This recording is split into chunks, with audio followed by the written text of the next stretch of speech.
City of Boston Zoning Board of Appeal hearing for June 29th is now in session. This hearing is being conducted in accordance with the applicable provisions of the open meeting law, including the provisions of an act extending certain COVID-19 measures adopted during the state of emergency that was signed by Governor Baker on June 16th, 2021.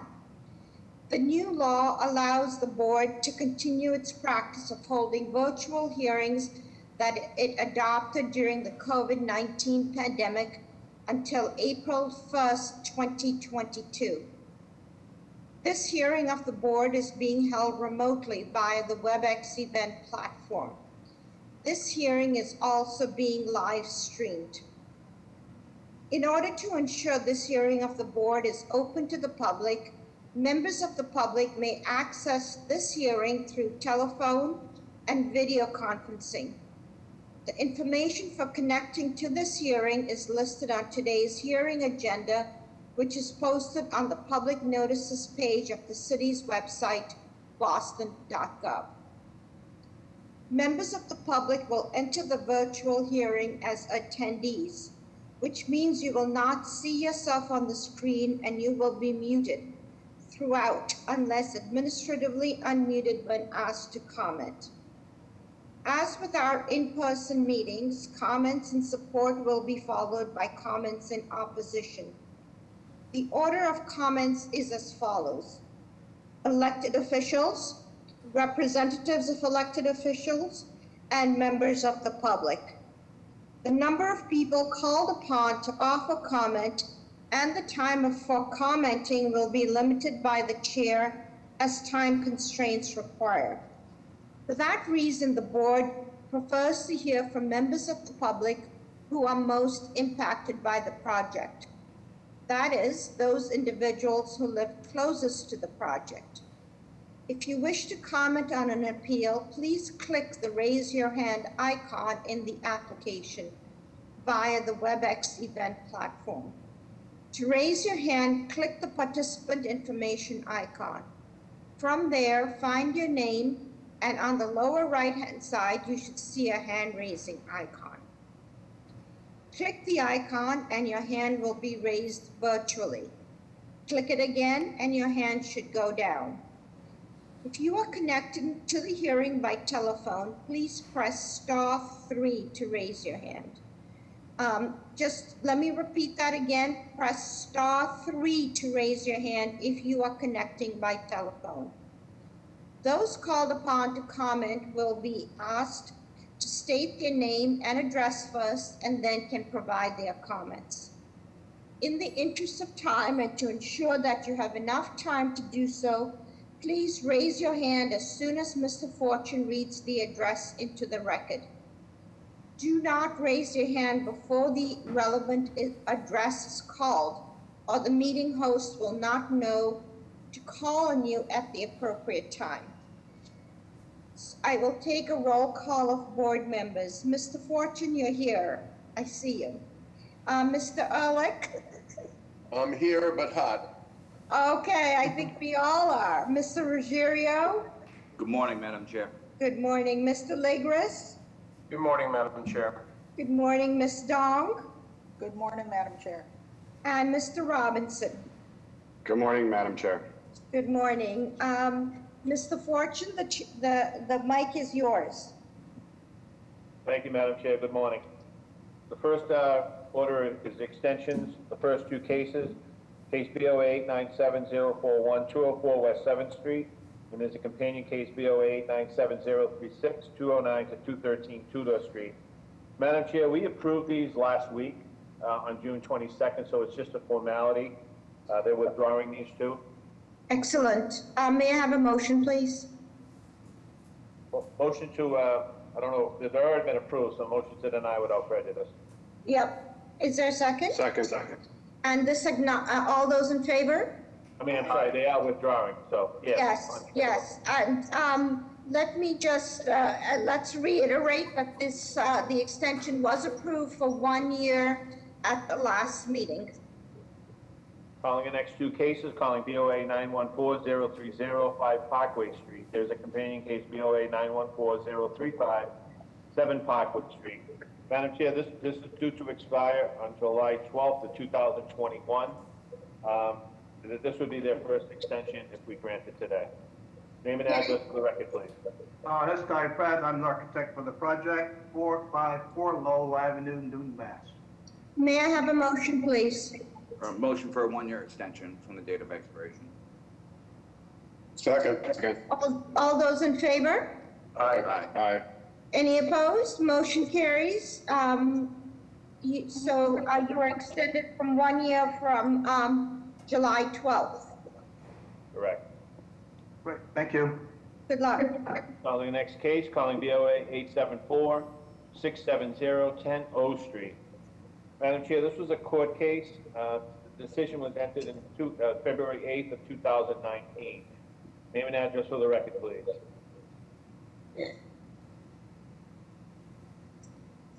Is O Street on?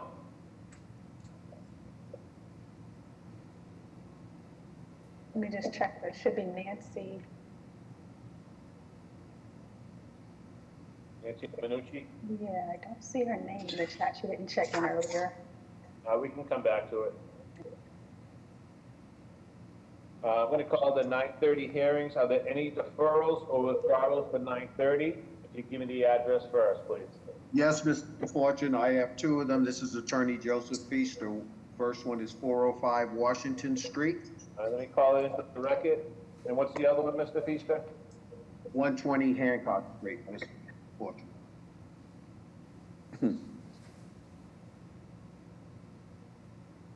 What was the first one? I'm sorry. 405 Washington Street. Yeah, that's not till 11, Mr. Feaster. Can't call that till 11 o'clock. I will Okay, call sorry about that, Hancock, Mr. Fortune.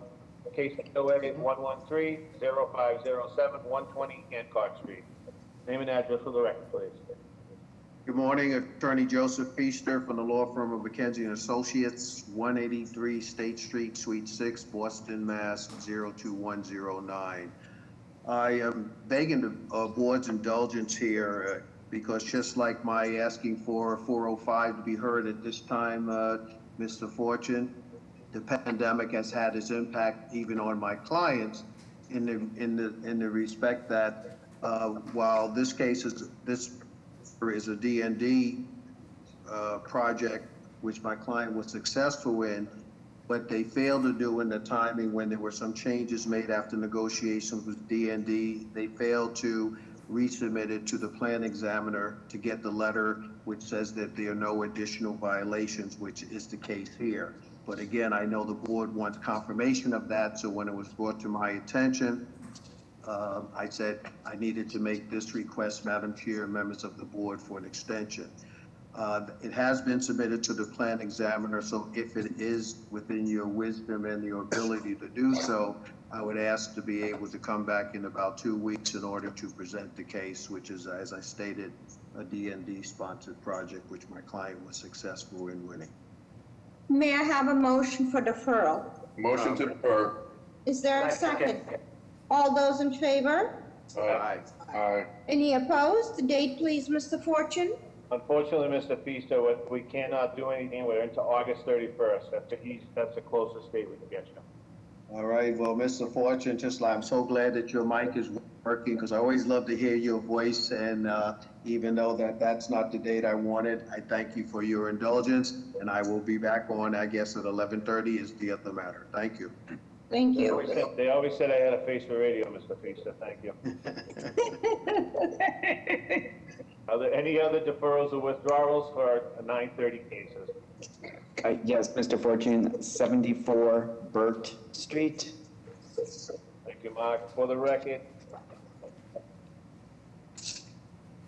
Yeah. Case BOA 119-4538, 74 Burt Street. Name and address for the record. Good morning, Madam Chair, members of the board. Mark Lacasse, Lacasse Law, 75 Arlington Street in Boston. We are seeking a deferral on this matter in order to continue our discussions with the civic groups. Although we've had 3 community meetings and 1 abutter meeting, we've had a request for 1 more abutter meeting to iron out the remaining issues, and therefore we would ask for a deferral. May I have a motion, please? Motion for a Motion to deferral. defer. Is there a second? Second. Second, Legris. All those in favor? Aye. Aye. Any opposed? The date, please. We also have a date of August 31st at 12:30. Thank you so much. Are there any other deferrals or withdrawals to the 9:30 cases? Hearing none, we'll call the first case, calling BOA 119-4252, 119 Addison Street. This is the change of occupancy from 9 executive suites to 9 residential units. The violation, Article 9, Section 2, a non-conforming use change. Article 53, Section 56, off-street parking. Article 27T-5, this is in the East Boston iPod. Article 53, Section 25, MFR use is forbidden. And Article 53, Section 25, accessory parking ground floor is forbidden. Name and address for the record, please. Morning, Madam Chair, members of the board. Richard Lins, 245 Sumner Street, East Boston, on behalf of the petitioner, DCM Realty LLC. Madam Chair, just by way of brief background, this project was built as a matter of right under Article 53, building permit issued with no zoning relief necessary. As the board is well aware, the Zoning Commission adopted a zoning amendment rendering executive suites a conditional use, including this subdistrict, which is the economic development area.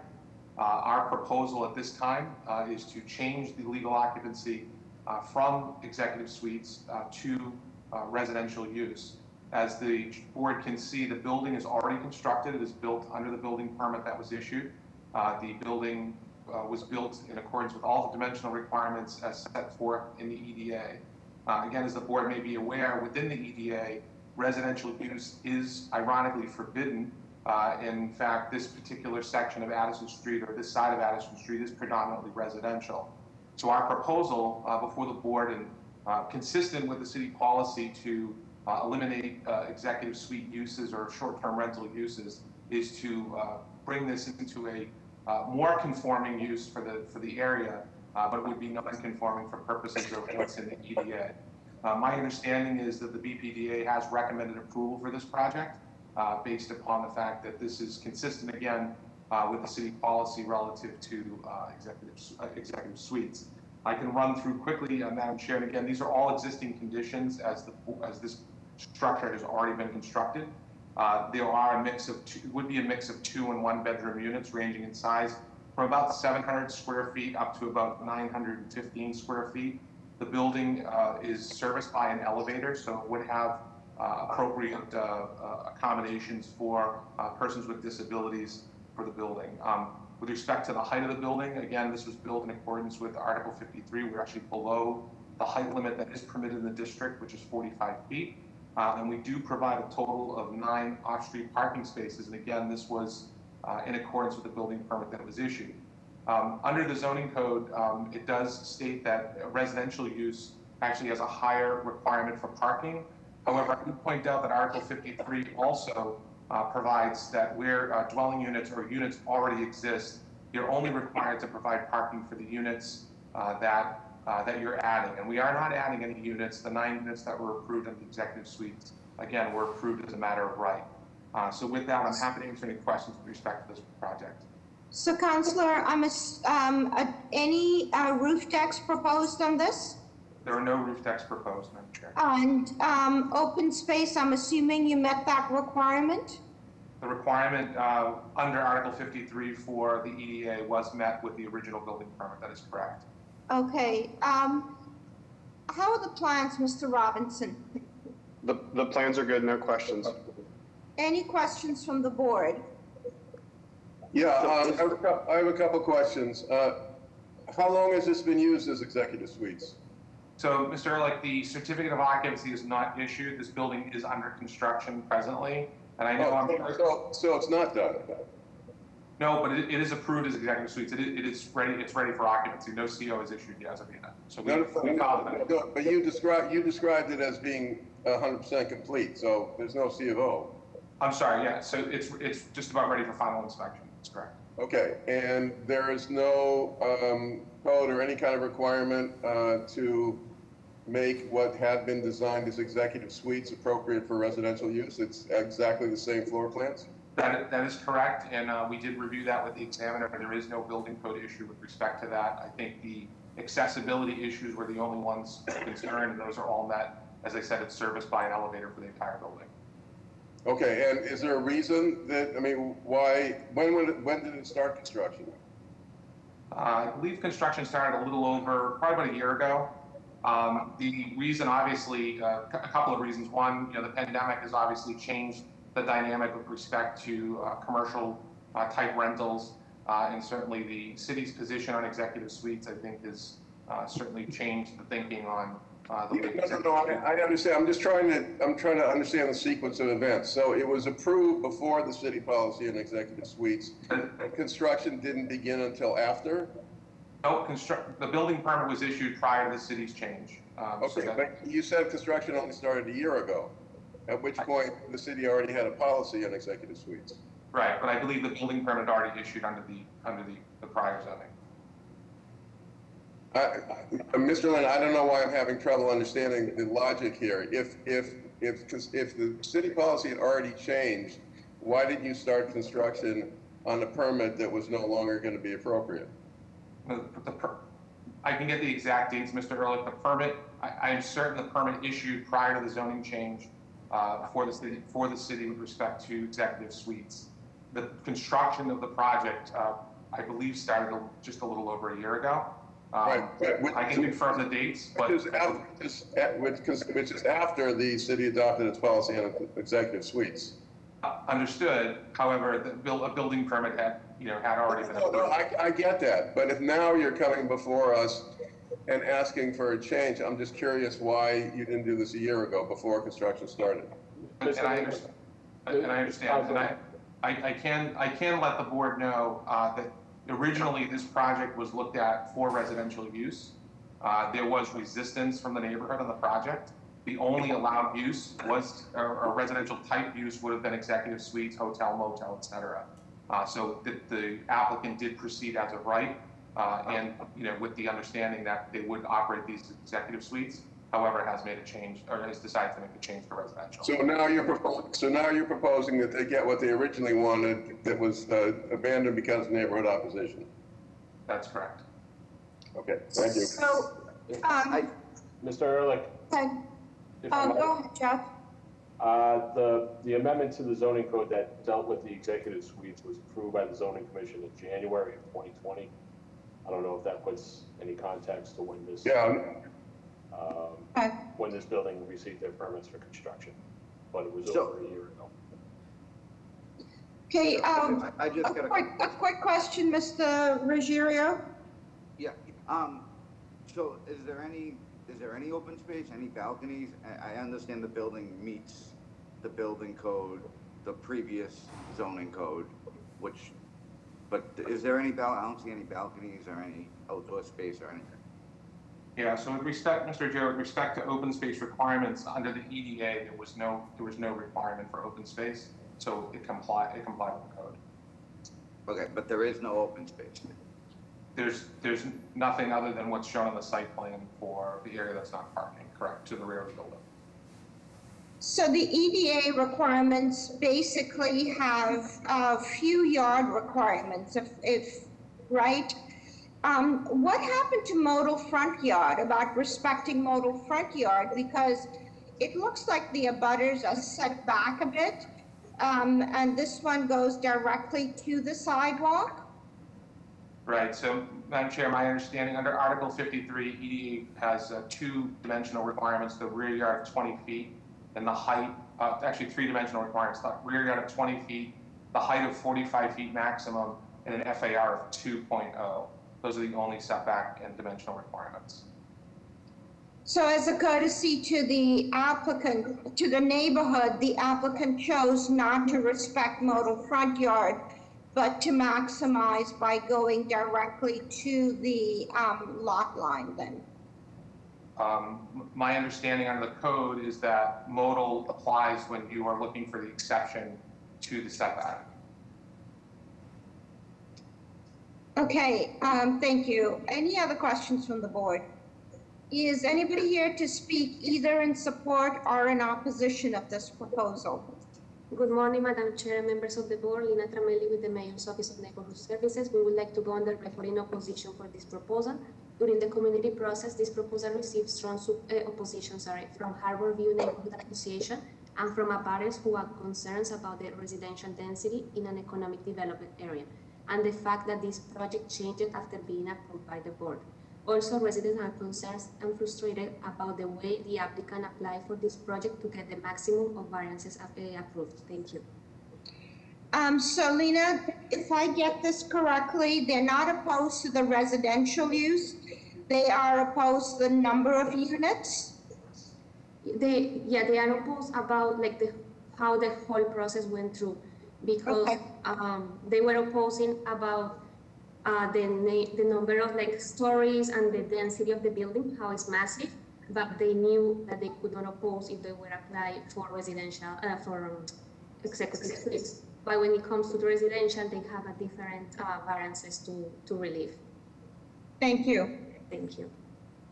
Good morning, Madam Chair, members of the board. Ricardo Patron from the Office of City Councilor Lydia Edwards. The council would also like to go on the record in opposition to this proposal.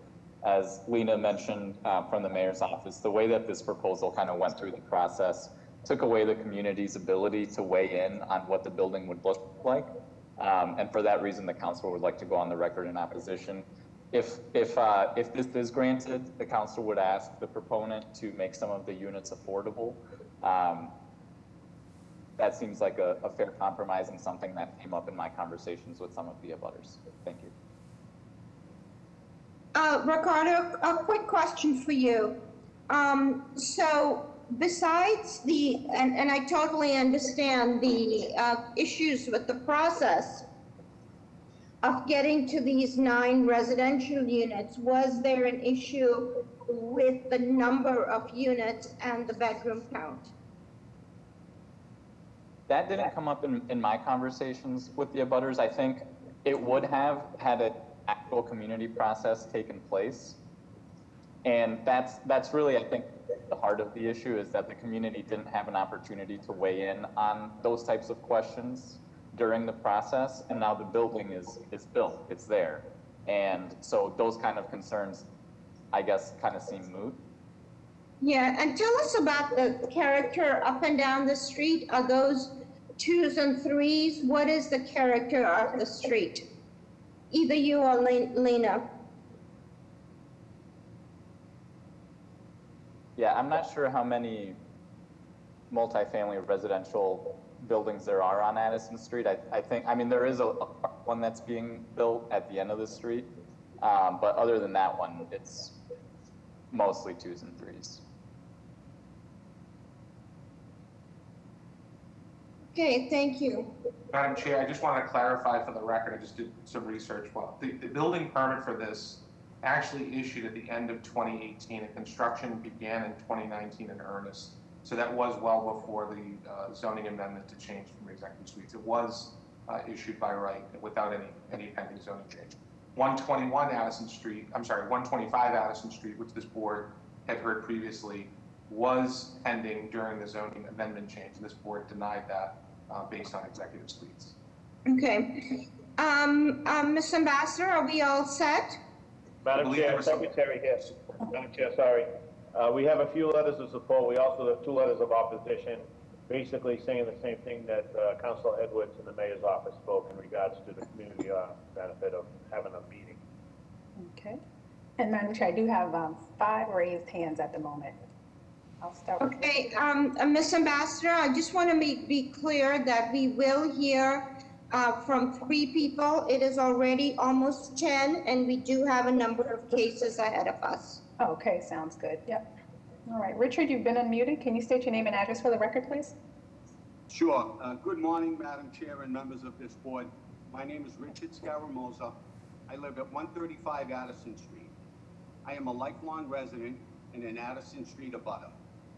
I am in opposition, and I feel it is important before a motion is made that the history of this 119 Addison Street be told. On March of 2017. So, sir, we understand we understand your feelings and understand the history. And so I understand that that might be the reason why you're opposed. But just let me ask you too, give me a sense of that street. Is it a 1, a 2? What's the sense of the street? Because this is a request for 9 units. Sure. Madam Chair, in 1993, the street was put in EDA, which is under the McCullen Highway. Yeah. It consists of residential in the middle and commercial property on either side. That's the odd side. On the even side, it's the old Maverick Mills factory. Takes up the whole street. So okay, so on the abutters to this address, what are they? Are they 1s? Are they 2s? Are they 3s? Give us a sense.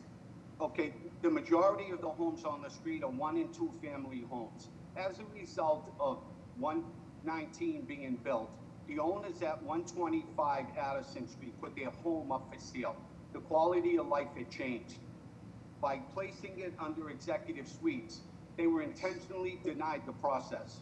Okay, sir, thank you. Thank you very much. May I hear from somebody else, please? Sure. Caller 7, you've been unmuted, 617-858. Can you state your name and address for the record, please? Yes, hi, Eric DiNicola, 1201 Saratoga Street owner. I would like to go on record in support of this project. We're working on a project nearby. We believe this is a beautiful project, and there wouldn't be support from our camp if we thought this would be a detriment going forward. Thank you. Are you a resident of the community? I'm part of a development team nearby, and I'm a property owner. Okay, thanks. I'd like to hear from residents. Please, residents, raise your hand. Okay. Caller 2, you've been unmuted. Can you state your name and address for the record, please? 617-828. Yes, hi, my name is Edward Fitzgerald. I live at 131 Addison Street, long life resident, second family generation, and I oppose this. This building did not give the community the right to be heard. This building was proposed under residential and got denied, and they just found a loophole, they think, to rebuild this. This is 40 feet, and it's 9 units. Like Mr. Calamosa said, we are mostly single-family house. This building sticks out like a sore thumb. I probably have the tallest single-family house on the street, and I don't even think I hit 30 feet. So this building dwarfs everything. And we had a big project on the street, 230 residential one that we had a battle with, and the city supported us on the building that's closest to the street. Okay, that they had to keep it at 35 feet. Thank you. Ms. Ambassador, one more person, and then we will move to a discussion by the board. Yep, caller 13, you've been, hello? Hi, caller 13, you've been unmuted. We can hear you. Can you state your name and address for the record, please? Oh, it's 10 O Street. It was for an extension. Let's see if I can look up the number. Oh, okay, this is the extension. Okay, I'm sorry, we'll get back to you. Sorry, 1 second. Okay, hold on. Anthony Forbes, are you here to speak in support or opposition for this project? I'm in opposition to this project. Can you state your name and address for the record, please? Anthony Forbes, 56 Wordsworth Street. Yes, I am a resident, lifelong. My family's lived here for generations. This project is absolutely massive in comparison to the houses next to it. I live behind it. It took away all my privacy. I didn't have any say in how far back this was going to come. They even at one point, I believe, put up signs selling the condos before it was even converted. This is classic cherry picking. Okay, thank you. Thank you. Okay, so the board, we understand what the sense of the street is. 1 and 2 families, lower density, but we need to recognize that zoning wise, this was for the most part built as of right. This is a request to change the use from executive suites to 9 units. I think the question for us is that given that the building is already constructed, the question becomes, is the density something that we can condone or not in our decision? Yeah, Chair, if I can. I think I got just, I think the units have been designed as executive suites, and now they're trying to convert them to residential. They have no open space. There's no affordability component. Madam Chair, if I can respond briefly. I fully understand. Mr. Lenz, no, the board is in discussion right now. May I hear from other board members, please? Yeah, I find this hard to swallow. They obviously use the executive suites mechanisms as a way of avoiding community opposition, which would have gotten a less dense building, and now that executive suites are no longer approved, they want to switch back saying that the building's already done. When you're ready for the motion, I'm going to make a motion to deny. Okay, is there a second? I'll second that. All those in favor? Aye. Aye. Any opposed? I oppose Ligris. Motion carries. Mr. Lenz, I think that perhaps there's little that can be done on the building, but there is something that can be done on the density. So maybe that's something your owner can figure out. Okay, let's move to the next case. Madam Chair, I'm going to go back to the extension because I think O Street is on. So I'm going to call it back into the record, calling BOA 874-670-10 O Street. Madam Chair, this was a court case. If we grant this, it'll be their first extension. The decision was entered back on February 8th, 2019. Name and address for the record, please. Caller 13, you've been unmuted for O Street. Extension, can you hear us? Yes. Go ahead. Yes, my name is Nancy Minucci, 10 O Street. So we got approved a little over 2 years ago, and Ms. Minucci, can you hold on for a second, please? Sure. May I have a motion? Motion for a 1-year extension from today? From today, yes. Yes. Second, Ligris. All those in favor? Aye. Aye. Any opposed? Motion carries. Good luck, Ms. Minucci. Calling the next case for 9:30, calling BOA 118-3730-437 Frankfurt Street. This will erect a 4-unit residential with 5 parking spaces. The violation is Article 2017-5. This is in the East Boston iPod, and Article 53, Section 56, off-street parking and loading requirements. Name and address for the record, please. Madam Chair, before we continue, I just want to go on the record. I'm going to recuse myself. Madam Chair, I too need to recuse myself, Ligris. Okay, so this is a 5-member board. It's to the, if the applicant decides to go ahead, please know that you need all 5 board members in support of it.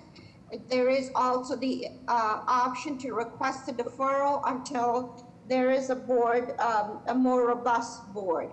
Mr. Lenz, what is your decision? Thank you, Madam Chair and members of the board. Richard Lenz, 245 Sumner Street, East Boston, on behalf of the petitioner. Madam Chair, I feel that with the history of this project and the modifications that we've made, we have no choice but to go forward with a 5-member board, and we feel that the merits of this certainly should earn the support of the board once you hear our presentation. Okay, thank you. Thank you. So, Madam Chair, and through to the members, this project, you may recall, was before the board previously for a similar 4-unit building, which did require relief for some of the dimensional requirements under Article 53. This property is located in the Corridor Enhancement District of East Boston, which has some very flexible zoning, unlike a lot of the 3F and 2F districts. One of the uses, not to draw a contrast to the last case that we heard, but multifamily use is permitted as a matter of right in the Corridor Enhancement District. We are proposing a 4-unit building that meets every dimensional requirement under Article 53, including open space and rear and side yard setback, as well as modal setback in the front. We do provide a total of 5 parking spaces. The 5 parking space layout was previously reviewed. There hasn't been any significant change to the parking. And I would point out that we were cited for off-street parking because according to the Inspectional Service Department, this would require 6 parking spaces. I'd like to speak on that just very briefly. Under the Boston Zoning Code in Article 53, Table N says that for the first 3 units, you provide 1 parking space per unit. When you move to 4 to 6 units, there's a tiered system where 1.5 spaces is then required, and then at 1.75 for anything over 6, 2.0 spaces for anything more than 10.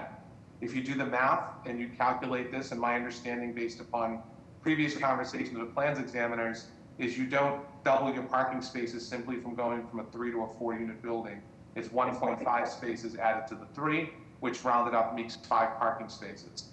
With that all said, I would point out that this property is located steps from the Wood Island train station, and consistent with the City of Boston Transportation Department's recommendations for maximum parking on projects such as these, 75% of the required parking is what the BTD typically recommends.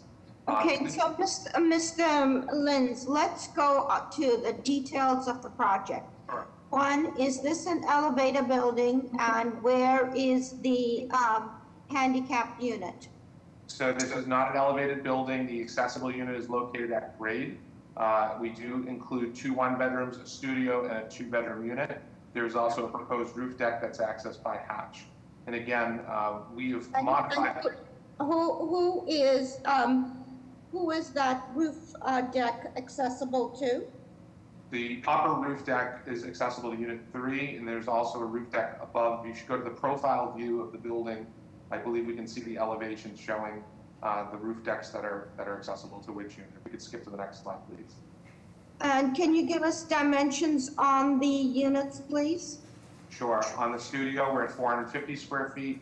On the 1-bedrooms, we're about 620 square feet, and on the 2-bedrooms, about 750 square feet. Okay, so it looks like unit 3 and 4 have access to the roof decks. How is the parking accommodated? There is, I believe, 2 compact and 3 full-size spaces. And again, this is probably the better view, Madam Chair, to show the deck arrangements, because we do step the building down towards the rear, which actually reduces the impact on the rear yard. We do meet the rear yard setback under the code. However, we do propose roof decks that are accessible to individual units based upon where the roof slopes down to the back. And is parking through the side yard? Parking is through the front of the building, and we do have our parking maneuverability study that was done by our engineer to show that all the parking spaces do work for this garage. Okay, so let's see. How are the plans, Mr. Robinson? The plans are good. There's a little bit of a difference, and I'm not sure the one I'm looking at, it shows the roof decks are pulled back on the top deck a little bit more than these views, but no other questions. Mr. Robinson is correct. The BPDA guideline for roof decks actually requires a setback in the front for the upper roof deck, so we have included that. Any other questions from the board? Is anybody here to speak either in support or in opposition to this proposal?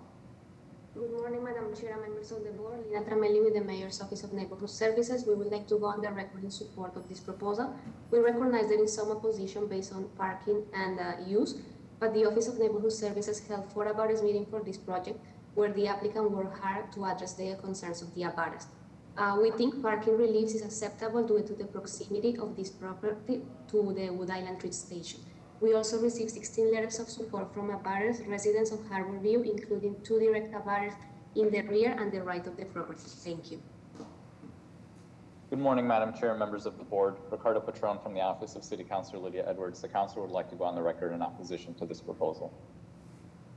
Ricardo, can you tell us what the opposition is based on? Yeah, density and parking in a small dead-end street. Okay, thank you. Good morning, Madam Chair, members of the board. Karen Foley, Councilor Sabi George's office, would like to go on record in opposition to this project. We've received multiple letters of opposition. Thank you. Madam Chair, members of the board, Dave Vittorini on behalf of City Councilor Michelle Wu. We'd also like to go on record in opposition.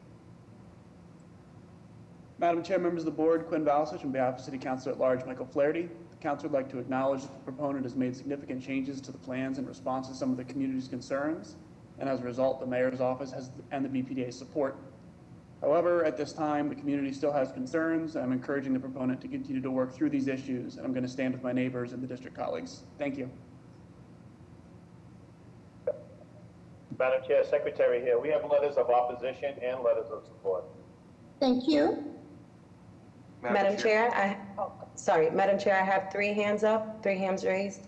Okay, let's go through them, please. John DiMarzo, you've been muted. Can you please state your name and address? Yep. Hi, my name is Joni DiMazzo. I'm direct abutter at 435 Frankfurt Street. The biggest concern here is the parking. We have addressed it for a while. I also want to take note that even though this is in a corridor enhancement, to maintain the open space and the character of the neighborhood, this is in between 5 single-family homes. So to put 4 units with insufficient parking is really going to hurt the neighborhood. We're on a dead-end street and there's not many places for us to park, and even though it's in front of a train station, a lot of residents from East Boston come and park on our street to use the train. So we're really concerned about the parking. And there's no hardship. There's also no hardship. Hold on. I need to hear from a couple other people, so thank you for putting your concerns on the record. Okay? Melanie Roach, you've been unmuted. Please state your name and address for the board. Good morning, Madam Chair, members of the board. My name is Melanie Roach Lepukin. I live at 447 Frankfurt Street. I'm opposed to this project. At the previous abutters meeting, the attorney stated they would be presenting an as-of-right project and made it seem there was nothing we could do to stop it because there were no variances. So we were very disappointed and surprised to learn that they would be seeking a variance for parking, and this is not the first time that he's done this, and there's no substantial hardship for which they're applying for this. Thank you. Thank you. Madam Chair, if I could. Sorry, I have one more. Miss Lee, you've been unmuted. Please state your name and address for the board.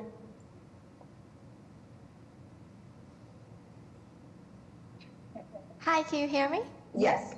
Hi, I am a direct abutter at 443 Frankfurt Street, and in opposition to the 437 Frankfurt Street. I'm still having concerns about the population. Thank you. Okay, quick response, Mr. Lenz. I just want to point out that with respect to the advocacy for an as-of-right project, it's our position that 5 spaces is sufficient under the Boston zoning code, and there are no other variances that would be necessary for this project. And despite the concern over parking, this is the only project on the street that would actually have off-street parking. So we do address the concern of parking more than sufficiently with having at least 1 space per unit and 1 additional space. Thank you. Given all that information, may I have a motion, please?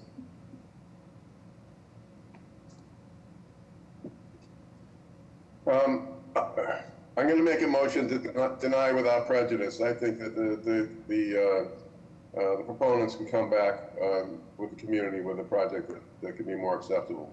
Is there a second? I'll second that motion, Secretary. All those in favor? Aye. Aye. Any opposed? Motion carries. Councilor, it's been denied without prejudice. Calling the next case, calling BOA 118-4868-289 Sumner Street. This is to combine parcels to create 1 lot consisting of 2,813 square feet to renovate the existing structure, confirm occupancy of 3-family, and change occupancy to a 4 residential units and construct a great addition with deck and vertical 1-story addition with roof decks. The violation, Article 27T-5, this is in the East Boston iPod. Article 53, Section 8, a multifamily dwelling use is forbidden. Article 53, Section 52, roof structure restriction. Article 53, Section 56, off-street parking is insufficient. Article 53, Section 9, the additional lot area is insufficient. Article 53, Section 9, the floor area ratio is excessive. Article 53, Section 9, the building height is excessive in stories. Article 53, Section 9, the building height is excessive in feet. Article 53, Section 9, the front yard is insufficient. And Article 53, Section 9, the side yard is insufficient. Name and address for the record, please. Good morning, Madam Chair, members of the board. Richard Lenz, 245 Sumner Street, East Boston, on behalf of the petitioner. Madam Chair, this is a pre-existing 3-family dwelling located in the Jeffreys Point section of East Boston. Our proposal is to change the use and occupancy from 3 to 4 units and propose a vertical addition and roof deck. The board has before it the drawings by Monty French Design Studio. With me is William Lee, who is the project architect. Madam Chair, this is a generally, typically a multifamily, three-family neighborhood section of Jeffries Point. Our proposal would certainly clean up the existing conditions of the existing structure, upgrade the life safety, and convert it to a project that is capable of being condo ready. The units are a mix of both 3-bedroom and 2-bedroom units. They range in size, very generously sized, from about 1,300 square feet at the smallest to about 1,700 square feet at the largest. Our roof deck that is proposed will be accessed by hatch and not by head house. We've made that modification throughout the community process. As you can see from the site plan, we also provide a good amount of open space to the rear of the property. We keep our proposed building with our addition in line with the deepest buildings to our left if you're looking at the building from the front. If we could jump to a couple of the elevations, we can see some of the updates and changes that we're proposing to make with respect to the exterior of the building. A few slides ahead, please. Is there any proposed occupancy in the basement? We do have livable space in the basement. I believe we are swapping that out. That we were showing originally a bedroom. We have eliminated that to just make that livable space. It is proposed to be in conjunction with Unit 1, so it is not intended to be separate, independent living quarters. But the back portion of that building does have a good area for walkout as well. So we do show various slides here showing the, there we go, very good one, to show the improvements that are being made and the relationship to the surrounding properties. By way of relief, this is located in 3F 2000 district, so 4 units would be forbidden, or requesting relief for that. We do meet the minimum lot size, which is 2,000 square feet for the district. We propose to have 2,800 square feet. Our frontage and lot width is sufficient at about 25.5 feet. We do increase the FAR up to 2.4. It is already pre-existing non-conforming, so our request for variance is for the difference for the additional floor area. The total height of the building with the addition will be above the 35 feet that is allowed. 41.5 feet is the proposed height to the roof rafter, and we are requesting relief for the 4th story as well. We do propose, or at least propose to maintain about 530 square feet of open space per unit. That includes decks, which is in excess of the 300 that is required. And we do maintain the setback, obviously, in the front by setting back the proposed addition. With respect to parking, this is... Hold on. Thank you, Councilor. How are the plans, Mr. Robinson? The plans are good. There is a bedroom shown in the lower level, as the councilor indicated on the plans that I'm reviewing. So, okay, thank you. That. Any questions from the board? Does that look like a head house up there that I'm looking at right now? The revised plans that I'm looking at do not have head houses in them, so there's some differential in the drawings, but the ones I'm seeing do not show a full head house like these are. Yeah, okay. We submitted updated plans, Madam Chair, so the board should have the most up-to-date plan with no head house. Is anybody here to, I'm sorry, is there any questions from the board? Do those updated plans include the shifting of the bedroom from the basement? So they do. I'm sorry. They don't. They show the bedroom in the basement. At least the ones I have that shown. Sure, Lance, what does that mean? I'm sorry, you broke up. I'm sorry, I didn't hear the question. What does that mean? I thought you said that the current plans had the bedroom moved. No, my understanding, Mr. Ehrlich, is that we are eliminating the bedroom based upon typically what the board's requirement will be as a proviso. There's no bedroom. Well, that's not like the show, though, right? Yeah, I'm sorry. I have to jump back. Okay, so we can deal with that. Yep. Is anybody here to speak in support or in opposition to this proposal?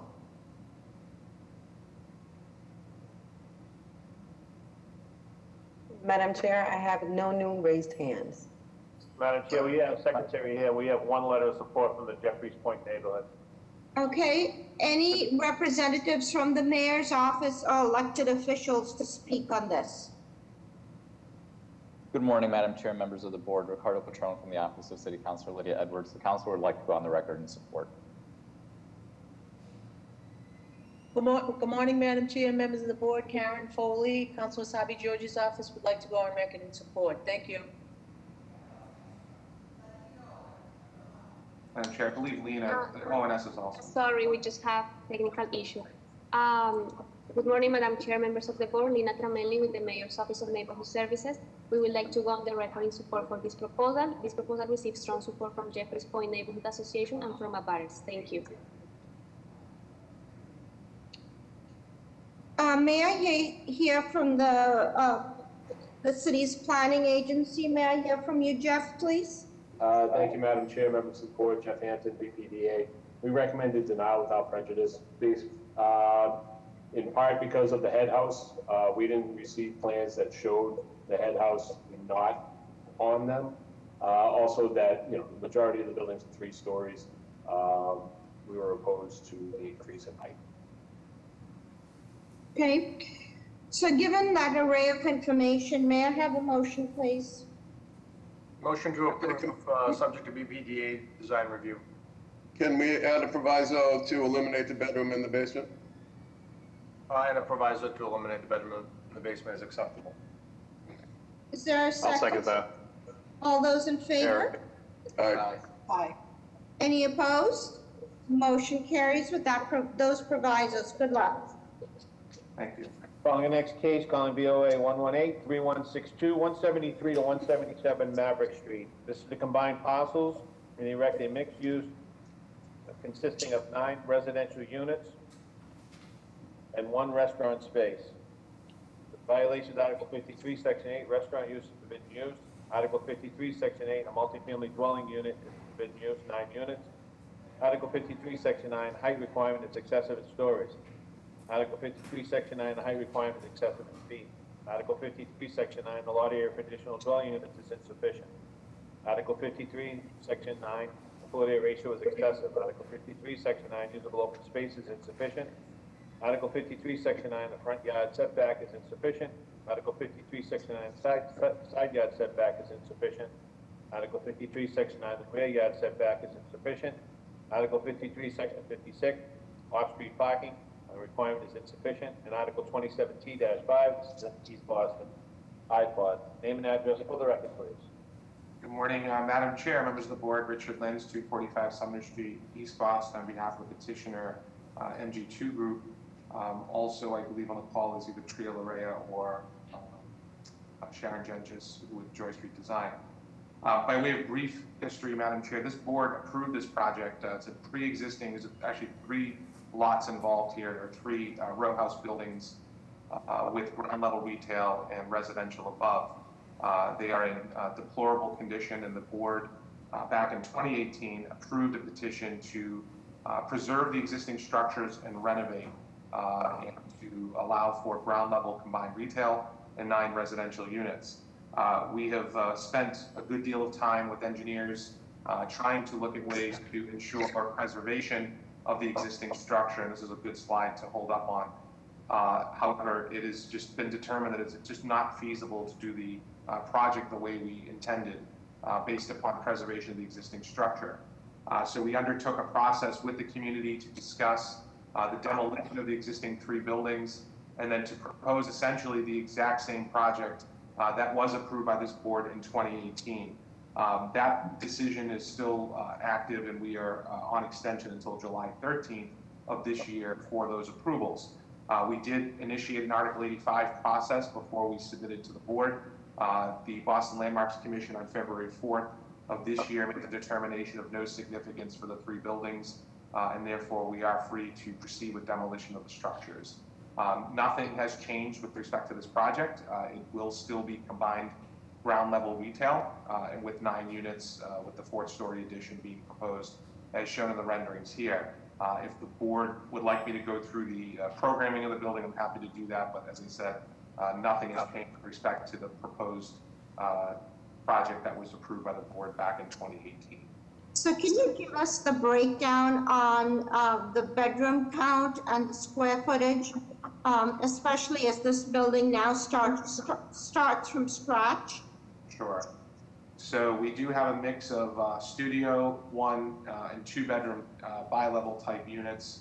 The largest units for the bi-level, Madam Chair, are around 1,100 square feet. I'm sorry, up as high as, 1,100 square feet or so. The commercial space, the lower level is roughly, and we can actually divide it into 2 spaces, roughly about 1,400 square feet each. Our studios are around 420 to 500 square feet roughly.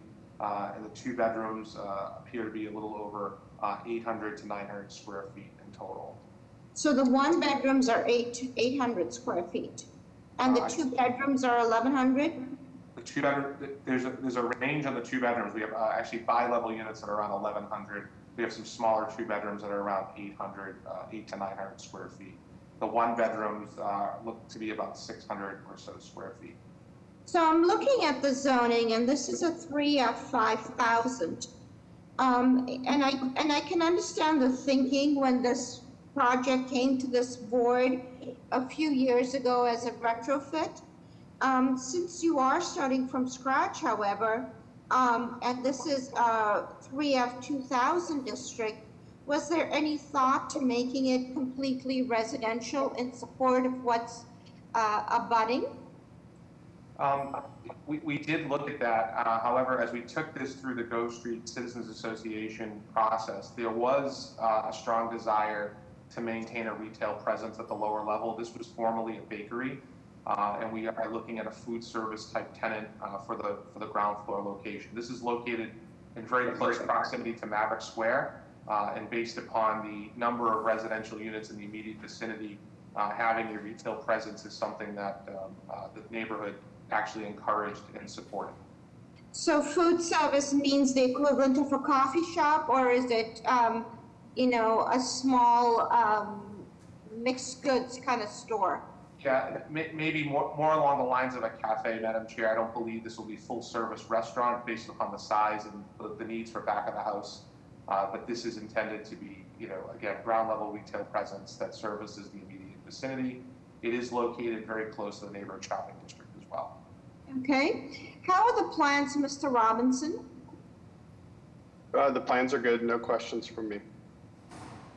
Any questions from the board?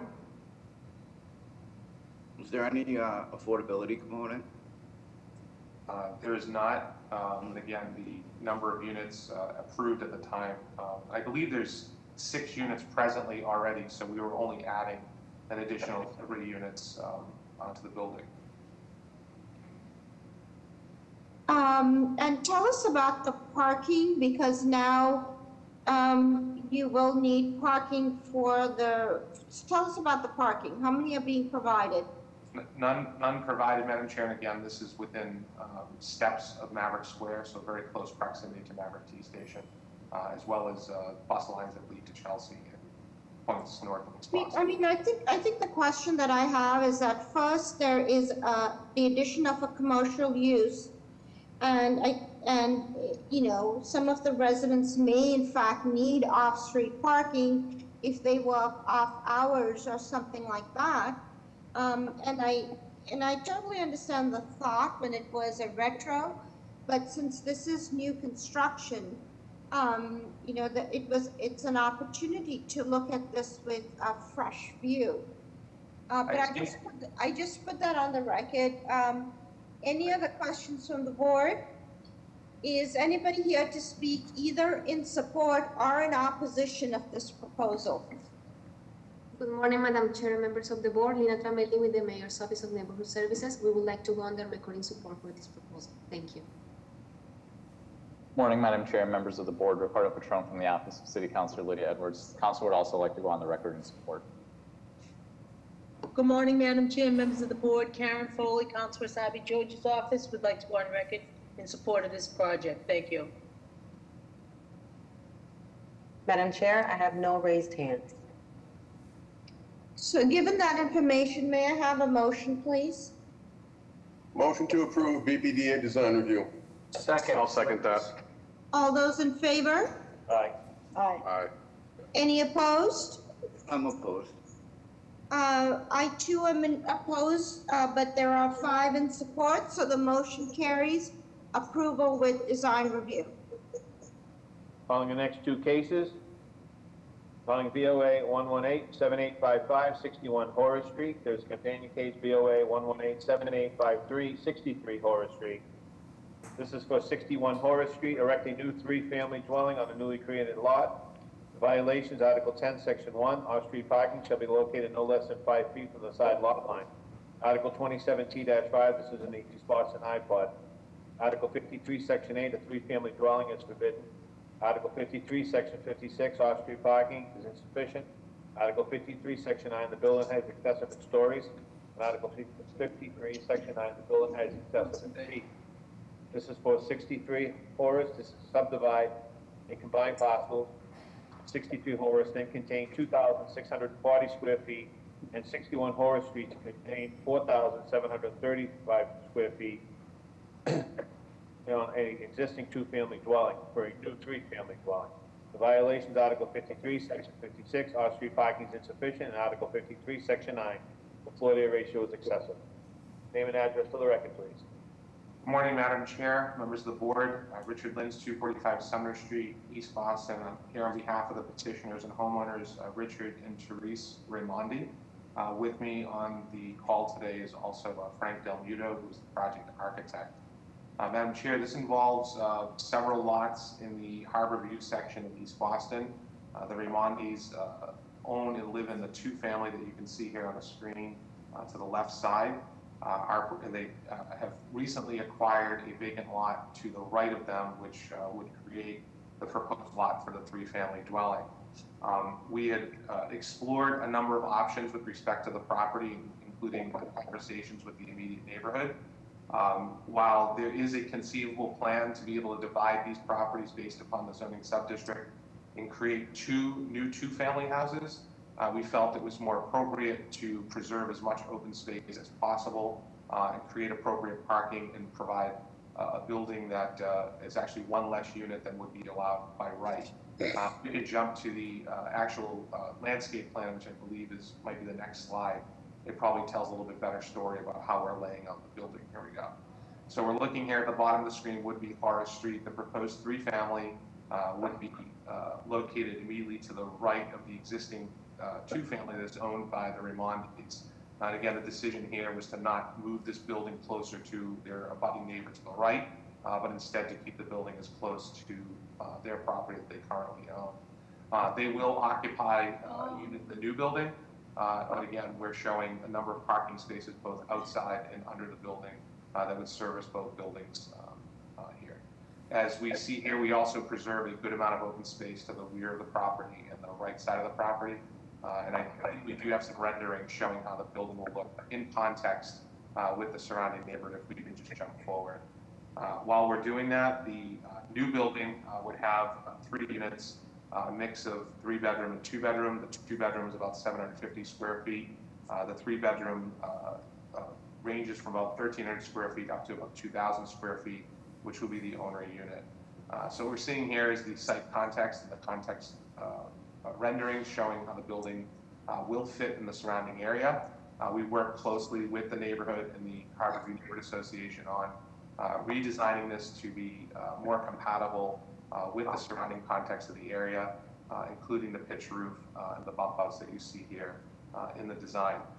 Mr. Del Muto did include a garage door. He is fully aware that that garage door should be translucent in accordance with the BPDA and the zoning board's preferences for garage doors. I'm happy to walk through the zoning relief if the board would like to hear that. We actually have relief on 2 projects that we are requesting here. Is there any basement occupancy in either building? If we could slide back to the plan for the 2, I do not believe so, Madam Chair. Let me just jump back here.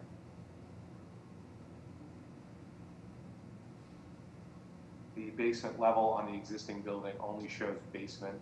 There is a bathroom located down there. I can't really read the plan, but I don't believe there's any occupancy being associated with that. If we Okay. And show us, and so let me just ask about the surface parking. So that would be 2 side-by-side spaces. So what would be the width of that proposed curb cut? I believe the maximum we can have is 12 foot, so 12 foot should be able to service it. There is enough swing area for for those 2 spaces to be accessed. And will other curb cuts be closed? I believe to the extent that there's an additional curb cut on one side. If we can just jump back to the site plan, I apologize. We are showing a driveway to the 3-family, so we would need a curb cut there as well as the curb cut for the side-by-side spaces. Okay. How are the plans, Mr. Robinson? The plans are good. I just have one question on 61, the new building. The total height of that is 37 feet as called out on the drawings. Is that correct? I'm just trying to understand it looks a little bit taller, as you can see in these renderings, and I'm trying to understand what that upper level is, because it doesn't show a program necessarily. It just says dormer space. And then obviously has a roof deck. Is that correct? There's no real program for that? I believe Mr. Del Muto is on the call. If he can unmute himself, I think he can explain the program for the upper level.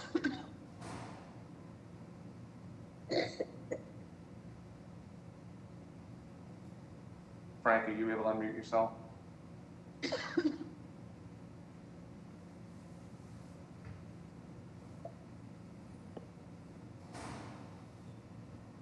Madam Ambassador, do you see the Frank? We'll just let it. I just wanted to sort of clarify that it appears that additional height is not really conducive with the sort of needed interior space. It's just it shows an additional dormer space.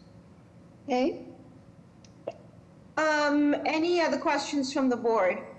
Yeah, I have a very small question. If we could go back to the landscape drawing, it looks in terms of, where the car, is there any reason that the driveway area on the right is not back to the bump out of the neighboring lot, just to keep moving the cars a little further off the street? I'm sure we can pick that up in design review if that's the preference. I think the thinking, Mr. Ehrlich, was to not put the cars right up next to where that bump out is for our neighbor on the right-hand side, to give a little bit more of an open space experience for that. I believe that's their kitchen for what they're looking out rather than looking at cars.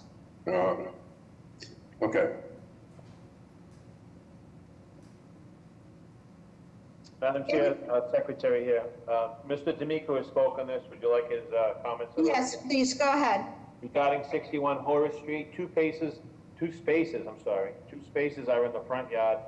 Also, the 2 cars in the garage are problematic because there is a lack of maneuverability. Thank you. Is anybody here to speak in support or in opposition to this proposal? Good morning, Madam Chair and members of the board. Lina Tramelli with the Mayor's Office of Neighborhood Services. We would like to go on the record in support of this proposal. During the community process, the applicant addressed the concerns of the abutters, and this proposal received support from Harborview Neighborhood Association and from abutters. Thank you. Good morning, Madam Chair, members of the board. Ricardo Patron from the Office of City Councilor Lydia Edwards. The council would also like to go on the record in support. Madam Chair, I have no hands raised. Good morning, Madam Chair. I'm sorry. Karen Foley, Councilor Sabi George's office, would like to go on record in support. Thank you. Given that information, may I have a motion, please? Motion to approve a BPDA design review. Joe, can I add BTD design review to that motion? Second with BTD design review as well. And BPDA design review is it for the dormer too? I would like to add that too. This is Eric, for the dormer and also the landscape spaces Mark mentioned. I think that could be considered a little bit better as well. Okay. And of course, BTD for maneuverability. Okay. Sure. There was a second. All those in favor? Aye. Aye. Aye. Any opposed? Motion carries. Good luck. Thank you very much. Calling the next case, calling VOA 113-2691, 116 Cambridge Street. This is a change of occupancy for retail use to cannabis establishment. The violation is Article 62, Section 13, cannabis established use is conditional. Article 62, Section 17, cannabis established use is conditional. Name and address for the record, please. Hi, I'm Philip Silverman from the Law Office of Vicente Cedarberg at the Prudential Center in Boston. All right, great. I'm here with Nikki John, who is the CEO of the company, also a participant in the CCC's social equity program. Company's proposing a retail marijuana dispensary, 116 Cambridge Street in Charlestown. Property zoned for the use, meets all the buffers. It's about 2/10 of a mile from Sullivan Square Orange Line stops and about 10 other bus lines. There was a degree of concern from the neighborhood on traffic. So you haven't appeared before this board before. So there are some basic questions that we generally have applicants answer. First, tell us about the layout, how security is maintained. Tell us about the hours of operation. Tell us about delivery and parking. You bet. I'll start with just the basics in terms of what you see on your screen. Entry is at the top right. You can see it's a security vestibule. IDs checked outside, buzzed in through the front door, ID checked a second time, buzzed into the sales area. Sale is made, picked up, and then there's a separate exit. Security is what you're used to seeing in terms of, again, where is the exit to? Is it to the parking lot? Is it to a side street? Parking lot. Is it to an alley? Parking lot. Okay, Yep. good, okay. Yep. You'll see the same exterior cameras, 360-degree view around the site, interior cameras on every door, window, and everywhere where marijuana is handled and stored. And all of the on-site security personnel, 3 on-site personnel at all times, and we also have parking attendants to help with that issue. In terms of parking, we've got 9 parking spaces. These are reserved for customers only. We've provided you with a parking or a traffic study showing at peak, you might see 55 vehicle trips coming and going. In other words, 28 vehicles an hour at peak. We turn these spaces over every 12 minutes, so those 9 spaces are effectively 54, so we have more than enough parking. So hold on. So let's just backtrack a little bit. Is this so this is the side door. Where will queuing occur? On the sidewalk? We anticipate being able to queue inside. The entry vestibule has 300 square feet and also some interior queuing within the sales area once people are buzzed into there. Okay, and where are staff proposed to park? So staff parking, we're going to be offering subsidies for the T. We're going to be offering subsidies for bike membership shares, and there's also nearby lots, and we'll subsidize parking in the public lots. There's 5 lots, I think, within a quarter of a mile. And what are your number of staff that you're proposing to hire? We would anticipate, at peak shift, you'd see 10 staff on site, but there'd probably be another 5 to 8 employees that will be hired here as well. They just, again, they'll be shifts, so you won't see more than 10 on site at a time. And your proposed hours of operation? Hours of operation, 10:30 to 9 o'clock Monday to Friday, and 9 o'clock a.m. to 9 o'clock p.m. on Saturday and Sunday. 9 to 9, Saturday and Sunday. Yep. Okay, and this is a local industrial zone. Okay, and what's your capacity to take online or pre-orders? Oh, we do have online ordering. We're going to encourage that significantly.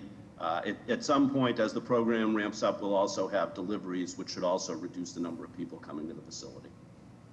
Okay, but just for the record, I want to say that we are not approving delivery or anything. So may I?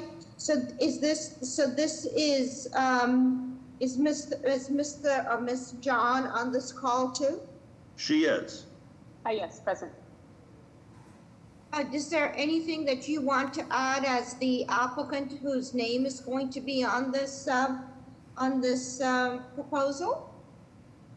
The only thing I'd like to add is that when we initially opened, we proposed a plan for online pre-registration, just so that we can control how many people are coming when we initially open.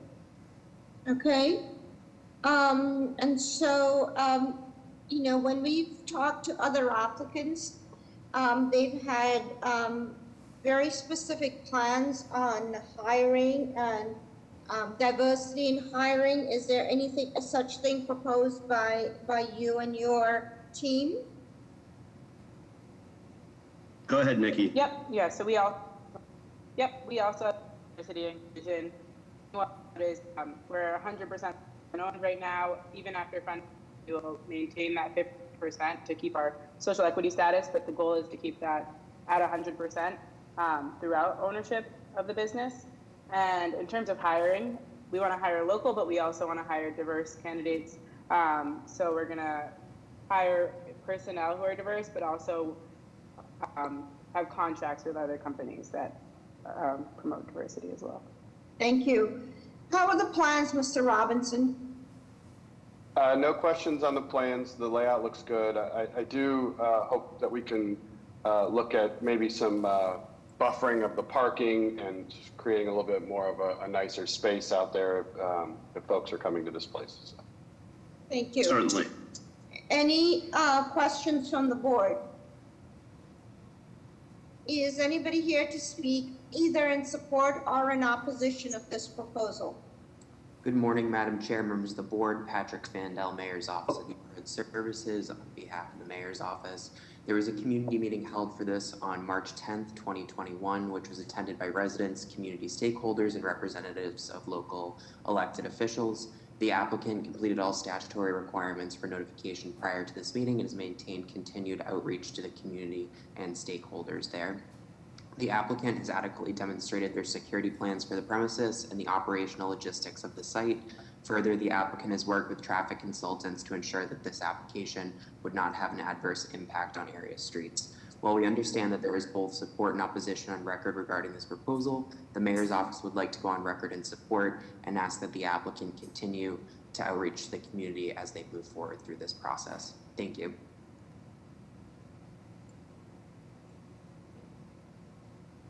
Madam Chair, Secretary here. We have letters of support and letters of opposition. Mr. Secretary, any sense of what the opposition is based on? I think just in general, from what consensus is, they're just opposed to the project in the neighborhood. Okay. Thank you. Madam Chair, I have one hand up. Hi, caller 16. You've been unmuted. Please state your name and address for the record. Hi, my name's Maggie Supri. I'm on here just speaking on behalf of my relatives who live at 341 Bunker Hill Street in Charlestown. It's a three-generation Charlestown family, and they just wanted to voice their support. You know, this location is properly zoned commercial. The traffic study that was done stated that there'd be no additional impact. You know, this building is not visible from the street as it's located behind a liquor store and behind a bar room. And also it's a standalone structure, which, you know, poses no issue to, you know, residents on top or attached, and there's no other businesses atop or attached that would cause any issues. You know, there's parking, and, you know, as there has been opposition, there's been, you know, over 300 letters of support. I know a couple hundred additional letters were submitted yesterday.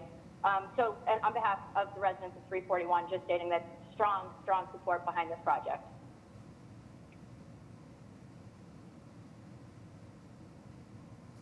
Madam Chair, we have an additional hand up. Brian Callahan, hi, you've been unmuted. Please state your name and address for the record. Yes, good morning, Madam Chair and members of the board. My name is Brian Callahan. I'm a resident of 17 Parker Street, a stone's throw from 116 Cambridge Street. I submitted a written opposition on behalf of the Sullivan Square Residents Association, primarily on the basis of public safety. We have a tremendous problem with commuter traffic cutting through our residential streets. This proposal did a traffic study, but specifically excluded the residential neighborhood from that study. We cannot support this because we have over 1,100 cars coming down our street every day. We are the closest neighborhood to the casino. The size of this project with 13 to 15 sales of point of sales in their hours from 9 to 9 on the weekend indicates to us that they're primarily marketing themselves to the casino. Everett does not have marijuana. Somerville at this point does not have marijuana. Cambridge Street leads to all of those places. Our neighborhood is the cut through for all of those communities trying to avoid Sullivan Square. So on behalf of the 230 residents, I would suggest that you look at the material provided to you with 4 different traffic studies, not provided by this proponent, but by the community over the last number of 5 years. We have consistently opposed this location. Thank you so much for your courtesy. Mr. Caron. Anybody else to speak either in support or in opposition? Anybody from Councilor Edwards' office? Hi, Madam Chair, members of the board, Ricardo Patron from Office of City Councilor Lydia Edwards. We submitted our written correspondence to the Cannabis Board yesterday afternoon, but otherwise would leave this to the discretion of the board. So Mr. Patron, just clarify for me, this is a stop in the process to receive approval by this applicant. Can you highlight what the positive and other concerns that you may have included in your letter to the Cannabis Board? Yeah, I mean, the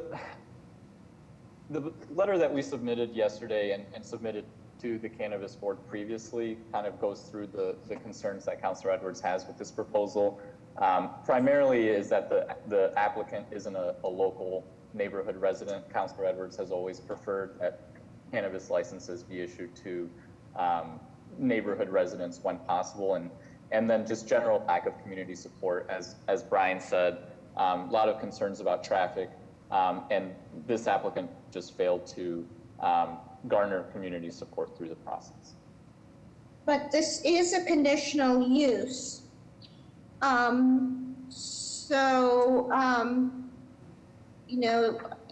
Since it is a conditional use, are there any possible conditions to be placed on this proposal?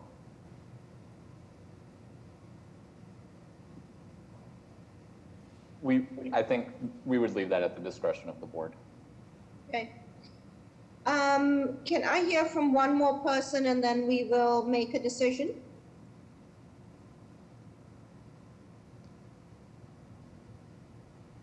Madam Chair, I have no additional raised hands. Okay. Did I see Robin Reed has their hand raised? Madam Chair, I actually have Robin Reed. Robin Reed, please state your name for the board and your name and address, sorry. At 46 Adams Street in Dorchester, and I'm the strategic advisor for the Heritage Club. And I wanted to express that there was a lot of communication with the community around having non-local people, because historically Charlestown has been a predominantly white neighborhood. Got it. Thank you. Okay, thank you. Given this information, this project is in a local industrial zone. It is, let's see, it's a local industrial zone. It is a conditional use. May I have a motion, please? I'd like to make a motion to approve with the following proviso for this applicant only, and the hours of operations on the weekends. If they can close on Sundays at 6 p.m. and on Saturdays at 8 p.m. And let's see, and then did we want screening and buffering of the lot? Design review for screening and buffering. Screening, buffer of lot, and then signage? Signage, yeah. Okay. Is there a second? Madam I'll Chair. second. I'll second, but can we add, Madam Chair, could we add that we can revisit the hours of operation in a year? So we'd like to see this in 1 year, revisit in 1 year. Madam Chair, it's Jeff. Yep, This applicant only, please. yeah, we got that. That was already noted, Jeff. So we'd like to revisit this in 1 year. And please, counselor, for the applicant, make sure that you come to us in 1 year, or you may put your applicant at risk. To the applicant, please put that on your calendar and make sure that you come before us in 1 year. All those in favor? Aye. Any opposed? Motion carries. I'm going to call the next case, calling VOA 118-5727-204 West Brookline Street. This is Unit 4, construct a new bracket-mounted balcony at the third floor level on the rear. Remove window and enlarge masonry open to install a new door to the balcony. The violation is Article 64, Section 9.4, Townhouse Row House Extension. Name and address for the record, please. Hello, my name is Timothy Burke. I'm the architect for the project, and my business address is 142 Berkeley Street in Boston. Okay, may I go to Mr. Robinson? Mr. Robinson, are these bracket supported? Yes. Any questions from the board? Is anybody here to speak either in support or in opposition of this proposal? Hi, yes. Good afternoon, Madam Chair and members of the board. My name is Kim Crucioli from the Mayor's Office of Neighborhood Services. The Mayor's Office would like to go on record in support of this proposal. An abutters meeting was held on May 19th where no opposition was shown by abutters, and the Pilot Block Neighborhood Association does not oppose this proposal. Thank you. Good afternoon, Madam of the Chair, members of the board. Ana Calderon from Councilor Flynn's office. The councilor would like to go on record in support based on feedback from neighbors at the Pilot Block Neighborhood Association. Reported no issues. Thank you. Good morning, Madam Chair, members of the board. Karen Foley, Councilor Sabi George's office, would like to go on record in support. Thank you. Madam Chair, I have no hands raised. May I have a motion, please? Motion to approve. Is there a second? I'll second.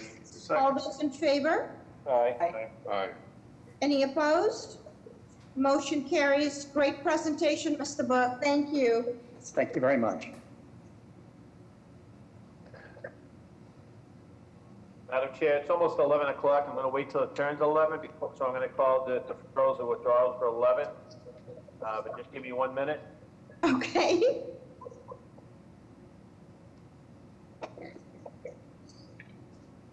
Mr. Feaster, are you ready? I am ready. I heard Mr. Fortune's voice. I am standing by. Okay. All right, it's now 11 o'clock. I'm calling all deferrals or withdrawals for 11 o'clock. I have a deferral. The address is, this is Attorney Feaster. Address is 405 Washington Street. For the record, calling VOA 114-4121, 405 Washington Street. Name and address for the record, please. Yes, good morning, Madam Chair, members of the board. Joseph Feaster from the law firm of McKenzie & Associates, 183 State Street, Boston, 02109. This matter, again, is, as I stated with an earlier case, was a situation whereby client failed to resubmit the plans to the plan examiner to obtain a letter which indicated that there were no additional violations. As this is a DND sponsored development, which proposal, which my client was successful in winning, and we are looking now in order time in which to get a letter from the plan examiner so that the board is clear that there are no additional violations. Thank you, Councilor. Mr. Fortune, you had indicated if it's approved that August 31st, I believe, was the date. So put the other matter in. Okay, may I have a motion, please? Motion for deferral. Is there a second? Second. Second. All those in favor? Aye. Aye. Any opposed? The date, please? You have a date of August 31st at 12:30. Thank you very much. Madam Chair and members, have a great 4th of July. Thank you, you too. Are there any other deferrals or withdrawals for 11 o'clock? Yes, Mr. Fortune, 229 Maverick Street. For the record, calling BOA 116-3285, 229 Maverick Street. Name and address for the record, please. Good morning, Madam Chair, members of the board. Mark Lacasse Law, 75 Arlington Street in Boston, attorney for the applicant. This matter, we are seeking a withdrawal without prejudice. May I have a motion? Motion for denial without prejudice. Second. All those in favor? Aye. Any opposed? Motion carries. Good luck. Thank you. Thank you so much. Are there any other deferrals or withdrawals for 11 o'clock? Yes, please. 80 North Beacon Street, John Walsh, 15 Gilmore Terrace. Hold on 2 seconds, sir. For the record, calling POA 116-0393, 80 North Beacon Street. Name and address for the record, please. John Walsh, 15 Gilmore Terrace, representing the applicant. We were requesting a deferral due to an unexpected violation that was cited on resubmission of plans. May I have a motion, please? Madam Chair, I'm going to recuse myself on this vote. Ligorous. Okay. Motion. Second. A second. All those in favor? Aye. Aye. Any opposed? Motion carries, and I just want to be clear, it was just Mr. Ligorous who recused himself, right? Okay. That's correct. Okay, may I have a date, please? We have the last date, August 31st at 12:30. Thank you. Are there any other deferrals or withdrawals for 11 o'clock? Hearing none, Madam Chair would call the next case. Calling BOA 118-3248, 2 Harbor Street. This is a combined lot, area of 142,434 square feet, with the lot area of 47,553 square feet, resulting in 189,987 square feet to construct approximately 380,800 square foot mixed-use lab office building with 325 parking spaces and associated driveway areas and open space. The violations of Article 603A, additional conditions restricted in a parking district is conditional use. Article 21, Section 1, the setback of the parapet is insufficient on Northern Ave. Article 621, Section 1, the setback parapet is insufficient on Harvard Street. Article 24, Section 1, off-street loading is insufficient. And Article 25, Section 5, this is in the flood hazard district. Name and address for the record, please.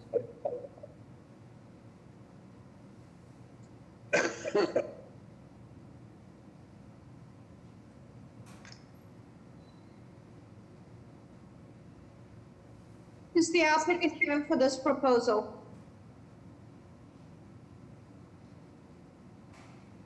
Madam Chair, I believe it's Catherine O'Neill. I don't know if Catherine O'Neill's up there. And Jen Schultz, I think, also, Madam Chair. Okay, we do see Catherine here. Catherine, you've been unmuted? Good morning, Chairwoman and members of the board. We are here. You'll have to. So Catherine, Ms. O'Neill, can you tell us who the developer is? Because I just want to be clear so that there is no oops moment for us if there is a conflict of interest for anybody. Absolutely. Beacon Capital Partners. I can now speak, Catherine. I'm okay, happy Jennifer. to take over that one. Madam Chairwoman, hello. I'm Jennifer Schultz from the law firm of Sullivan and Worcester at 1 Post Office Square in Boston. With me is Catherine O'Neill, our community engagement, and alongside is Eric Ewer. I'm not sure if he's been unmuted. He represents Beacon Capital, who is the developer and applicant here. This site was, for many years prior to Beacon taking over, owned by Cargo Ventures. So I did want to clarify that. So this is Beacon Capital, and also here with me is Seth Reisman and Drew Sale from Handle Architects. Okay, so please go ahead and tell us what you're proposing to do. Madam Chair, I'm having a hard time hearing. Counselor, could you turn up your volume or get closer to the microphone? Yes, I'm sorry. Is that any better? No, but not really. Can you try again? And if there's video, that would be helpful too.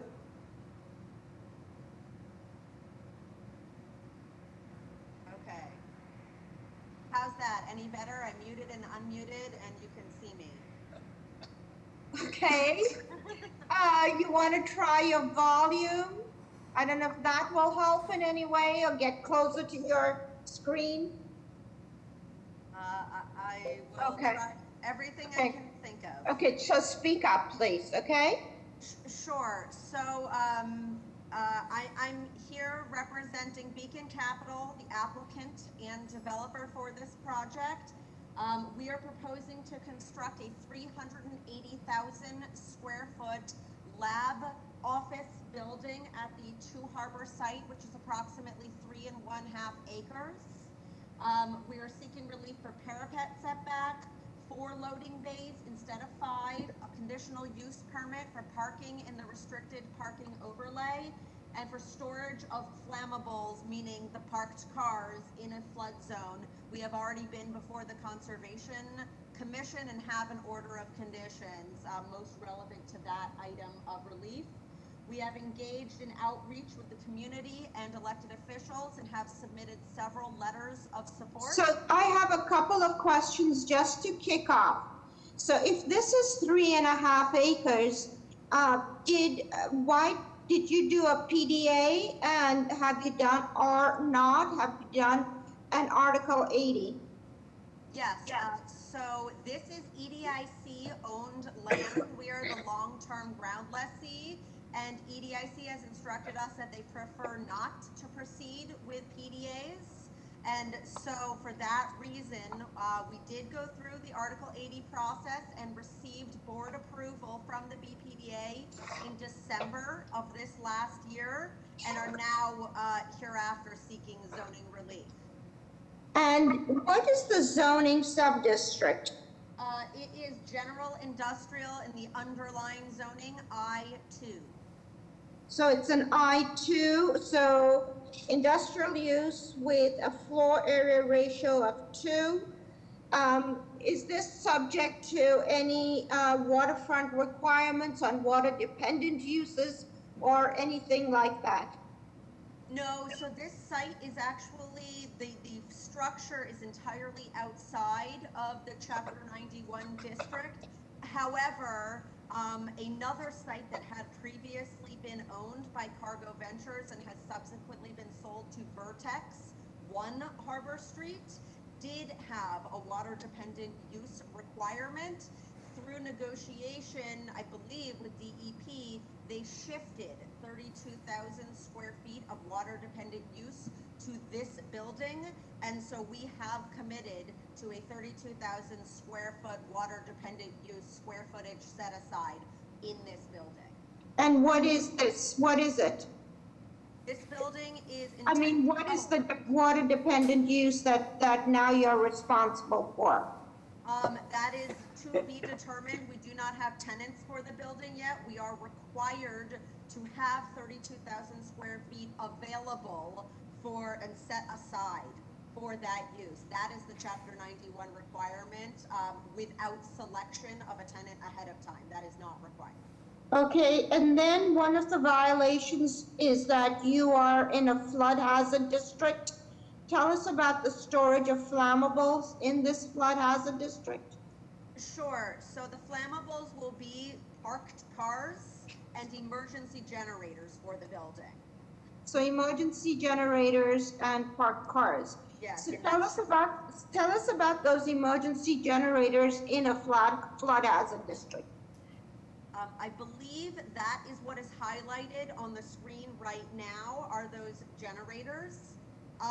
Seth, if you have speaking abilities, are you able to speak to? I'm just asking about the whether you have another option for having electrical generators other than in a flood hazard district. I only put that out there John, can you hear me? yeah, because that is something we're concerned about. Sure, understood. Eric, yes, I can hear you. And this is Eric Ewer from Beacon Capital, who is hoping to respond, Madam Chairwoman. Yeah, that's the fuel storage is in the garage. The generator is up on the roof. Okay, and what is the fuel storage? Diesel fuel. Okay. The life safety, it's for the life safety generator to meet life safety code. Okay, so let's see, you're in a restricted parking district, 325 spaces, okay. How are the plans, Mr. Robinson? The plans look good, no questions from me. Any questions from the board? Is anybody here to speak either in support or in opposition of this proposal? Hi, Madam Chair, members of the board, Haley Dillon, Mayor's Office, Neighborhood Services. Like to go on record in support. Thank you. Good morning, Madam of the Chair, members of the board. Ana Calderon from Councilor Flink's office. The councilor would like to go on record in support. Please know the councilor sent a support letter both in December and this morning as well, based on through community process. It is Councilor Flink's position that this project will be a valuable addition to the district and the Raymond L. Flynn Marine Park in terms of jobs it will provide to our residents in our recovery. Thank you. Madam Chair, members of the board, Quinn Valasich on behalf of City Council at Large Michael Flaherty. The council would like to echo the comments of the Mayor's Office and his district colleague, Councilor Flynn, in support of this project. Thank you. Good morning, Madam Chair, members of the board. Karen Foley, Councilor Sabi George's office, would like to go on record in support of this project. Thank you. Madam Chair, Secretary here, we have letters of support as well. Madam Chair, I have 2 hands raised. Hi, caller number 15. You've been unmuted. Please state your name and address for the record. Madam Chair, members of the board, Mina Perez representing the Carpenters Union. On behalf of Hunters Union Carpenters that live and work across the city of Boston, I want to go on record in support.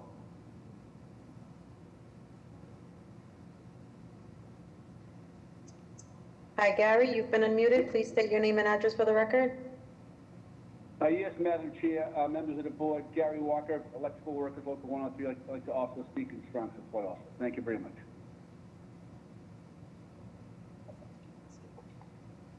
I have no additional hands raised, Madam. Thank you. For the councilor for this project, Councilor Flynn's office raised the possibility of jobs. Can you tell us if this is this a biotech lab?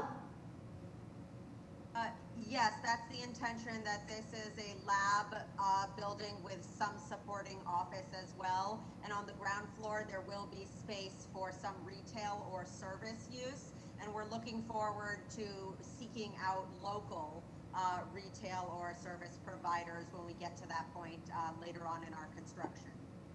So coincidentally, I was doing some research on biolabs, and I understand that less than 10% of positions in these biolabs are open to people with high school or less than a baccalaureate degree.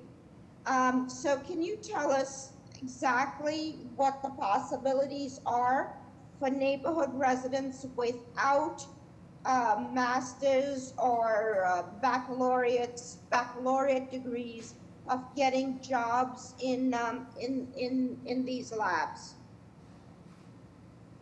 Sure, I'd like to first say that, we're projecting over 650 construction jobs. We think that's going to be higher if we could fast track a tenant during the construction. Also, yes, let's talk about the long-term jobs though. Yeah, that's what I was going to say next, is there's 1,500 permanent jobs, and a good number will be based on the tenants, and their ultimate business. But we do control all the leasing and the management, the building management. No, I understand about the service uses and the retail uses, but the stats I was looking at and the conversations that I was having was trying to understand how Boston residents access the jobs that are available to them. And I just am curious about the strategy that is intended to be used to actually make sure that Boston residents without masters, with less than an undergraduate degree, have access to whatever jobs might be there. Yes, Chairwoman Arroyo, we don't have anything in place right now, but we are very aware of the same information I think that you are referring to. And Beacon is certainly open to exploring certain school programs like Madison Park, talking with Wentworth. You know, that there is an interest in doing what they can to work with the community and, as you noted, for job placements for residents especially who do not have those advanced degrees. So while we don't have a program in place right now, we're certainly open to looking into it and doing what we can. And I don't know, Eric, if you wanted to say more. Is there an intended occupant for this building? No, right now there is not a selected tenant. We wish there was right now, but we're also. There's a lot of speculative biotech space going up, got it. So given that information, may I have a motion, please?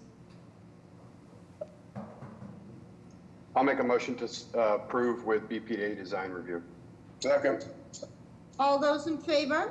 Aye. Aye. Anybody opposed? Motion carries. Thank you. Thank you. Calling the next case, calling VOA 118-0183, 2173 to 2189 Washington Street. This is a change of occupancy on the ground floor at a secondary address at 2177 Washington Street. Change the use of 2,200 square feet of former retail space, New York Fashions, to extend a charter school use. Has 3 new classrooms and existing charter school on the floors 1, 2, and 3 at secondary address 2179 Washington Street. The violation is Article 50, Section 10. The use is conditional. Name and address for the record, please.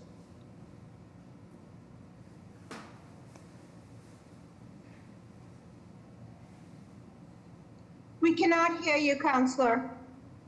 Good morning, Madam Chair, members of the board, Tom Miller, McDermott, Quilty, and Miller, 28 State Street. Attorney Hamley was attempting to get on as well, and apparently can't be heard. I apologize for that, hence the delay. This project, we are joined here today by Matthew Fulham and Chris Tomlinson of DBI Projects and John Verrilli of Roxbury Prep. We're here, as the Secretary said, to seek approval of the extension of the conditional use permit into the new space. This property is located in the Roxbury Neighborhood District and the Dudley Square EDA. That use is conditional, the educational use is conditional there. Roxbury Prep recently took over the City on a Hill charter school space, which was approved by this board in 2013. Part of that process, making the space fit their needs, they're looking to convert this underutilized, previously retail and vacant retail space into 3 new classrooms for a total capacity in the charter school space of 526 students and staff. As this site has existed as a school for years, it's an appropriate location for the use that will not adversely affect the neighborhood, cause any serious hazard or nuisance, and has appropriate and adequate facilities for the use. I'm sorry, can you back up a little bit? So Roxbury Prep has abandoned their efforts to move into Rosendale, West Roxbury, and this is their new location? No, ma'am. Madam Chair, I'm sorry, can you hear me, Madam Chair? Yes. Okay, good morning, Attorney Joe Hanley, McDermott, Quilty, and Miller for Roxbury Prep as well. Sorry that I had technical difficulties. No, this is for Roxbury Prep's middle school. The project that you're referencing had to do with their high school, their need for a new high school, which is still ongoing. So this is would allow them to consolidate their middle school, of which a component is in Mission Hill, and their lease ran out there. This was City on a Hill charter school that this board approved 8 years ago. School is a conditional use. We're merely capturing vacant retail space. Obviously, that has a lot of challenges during the pandemic, and we think can be better utilized with the extension of the conditional use to just allow it to be used for classrooms. So let me just put it out there. My office is a stone's throw from this location. Correct. And we have good experience with, or we have experience with the students from City on a Hill.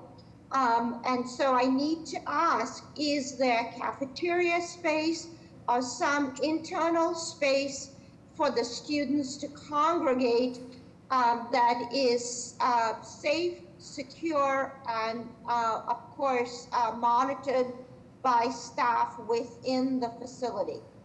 Yeah, thank you, Madam Chair. Good question.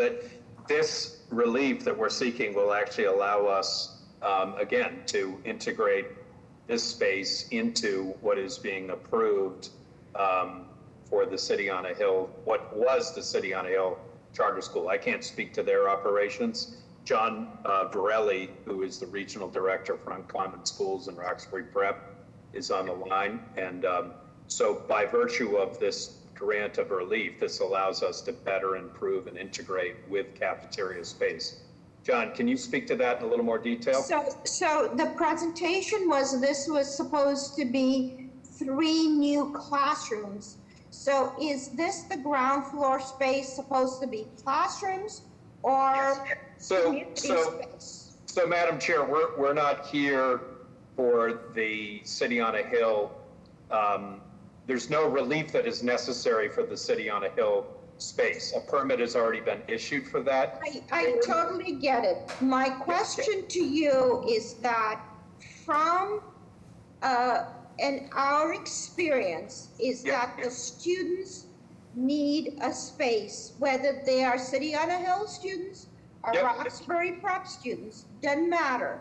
They need a space that's not in Nubian Station or just around and about. We need to see how the students are protected, have some security, have some adult supervision over them while they're on their breaks or lunch or whatever it is. So what this relief would do would be allow the school to reduce the concentration in the City on a Hill Charter School space by moving classrooms into this space, right, that's vacant, and allow them to have cafeteria and ample on-site space within the former City on a Hill Charter School. I think that answers your question. Yes, may I have the representative from Roxbury Prep? Because I'm sure we will be having future conversations with them about the students.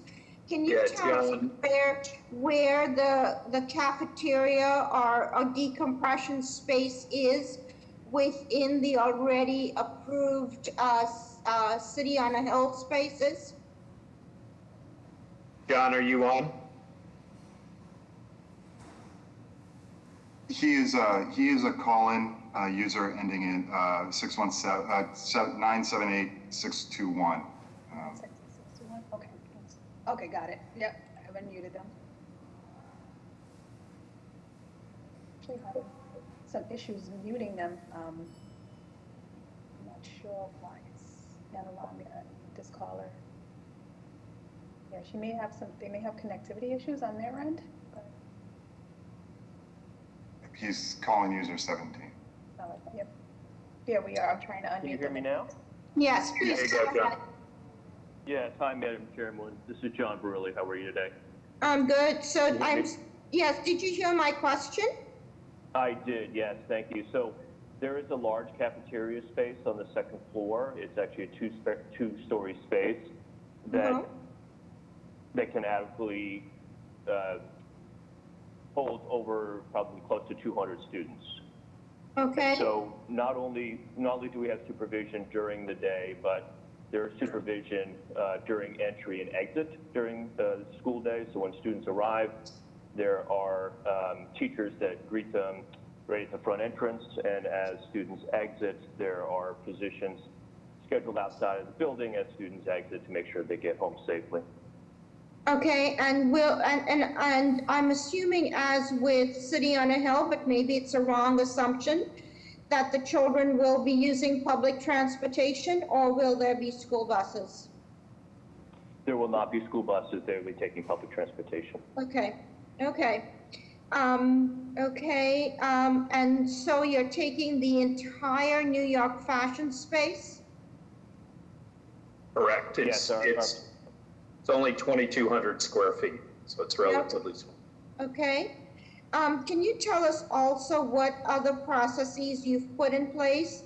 My organization did a survey of young women in the space in Roxbury, in the Nubian Square station, and they voiced a lot of concern about some of the things that were happening in that station. And some of the students did include City on a Hill students, and of course Madison Park and other students in vicinity. And so I would encourage you to read that study and see whatever strategies you can put into place to ensure that your students are less intimidated as they move within the community and in Nubian Station. Thank you for that, Madam Chair. Can you let me know what the organization is that you referenced so we can? Yes, it's www.tamcc.org. And there is a Pathways to Go study on it, which will tell you very clearly of the issues that young women ages 14 to 21 face as they negotiate the square.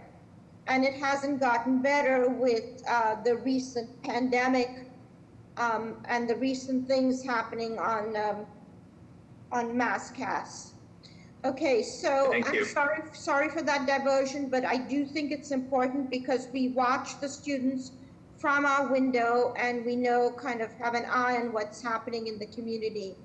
How are the plans, Mr. Robinson? The plans are good. One quick question, just for clarification.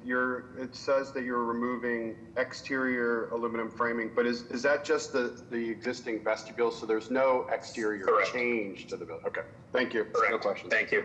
Any questions from the board? Is anybody here to speak either in support or in opposition to this proposal? Can you hear me? Yes. Yeah. All right. Thank you. Good morning, Madam Chair, members of the board. This is Jason Gant from the Office of Neighborhood Services. We'd like to go in record of support for this proposal. They held an abutters meeting May 13th where they addressed questions and concerns of the community, and we just voiced that we continue doing so. Thank you.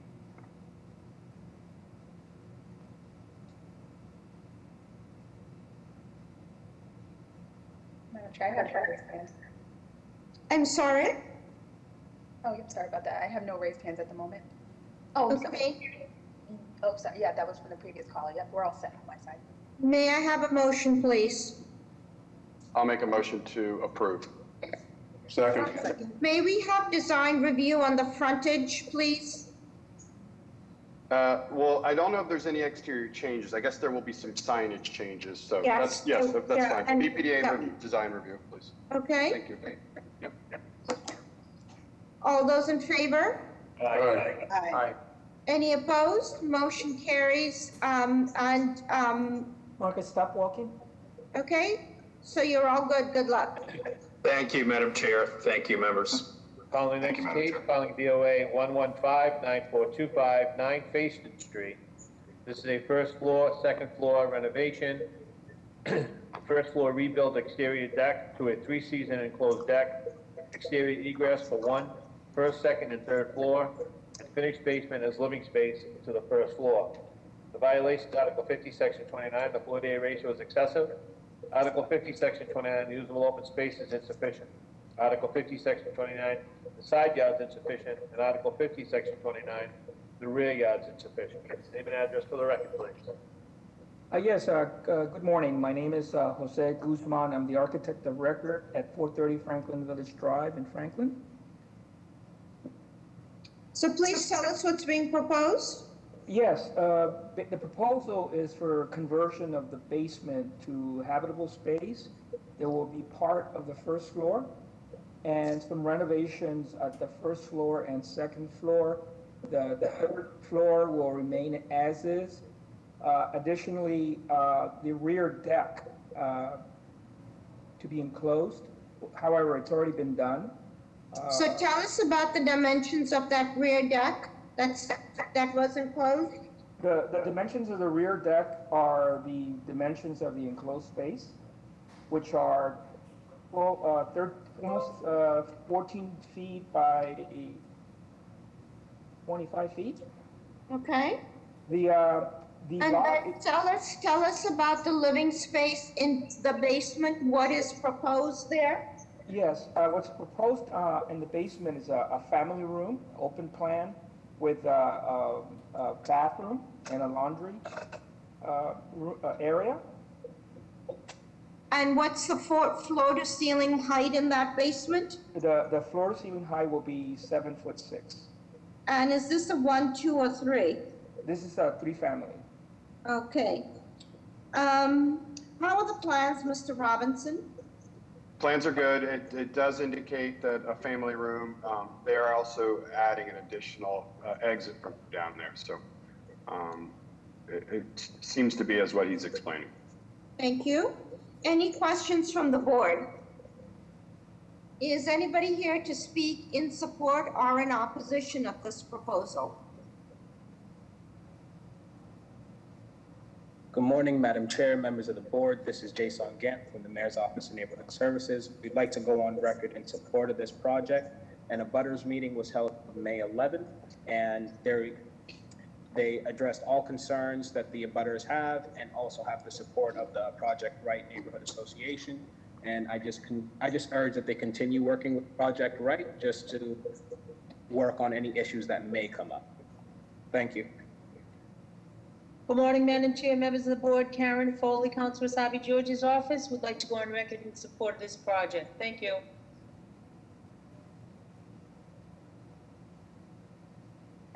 Madam Chair, we have no raised hands. Okay. Did I see Michael Kuzo? Madam Chair. Sorry. Yes, sorry, he actually just put his hand up. Okay. So. Yes, good. Michael, go ahead. You can state your name. You've been unmuted. Please state your name for and address for the record. My name is Michael Kozu of Project Right. My address is 320A Blue Avenue. Our office space actually abuts the backyard of this property. We have worked closely with Mr. Lopez, the owner of this property, for many, many years. We support, he attended 2 of our Face the Street meetings where we see the support of the neighbors. We support the enclosure of his deck space. It's a public safety issue. We have many, many shooting incidents in the neighborhood where people run through our yard, our space, through his and other neighbors' space back and forth. So we support it in terms of public safety for his family.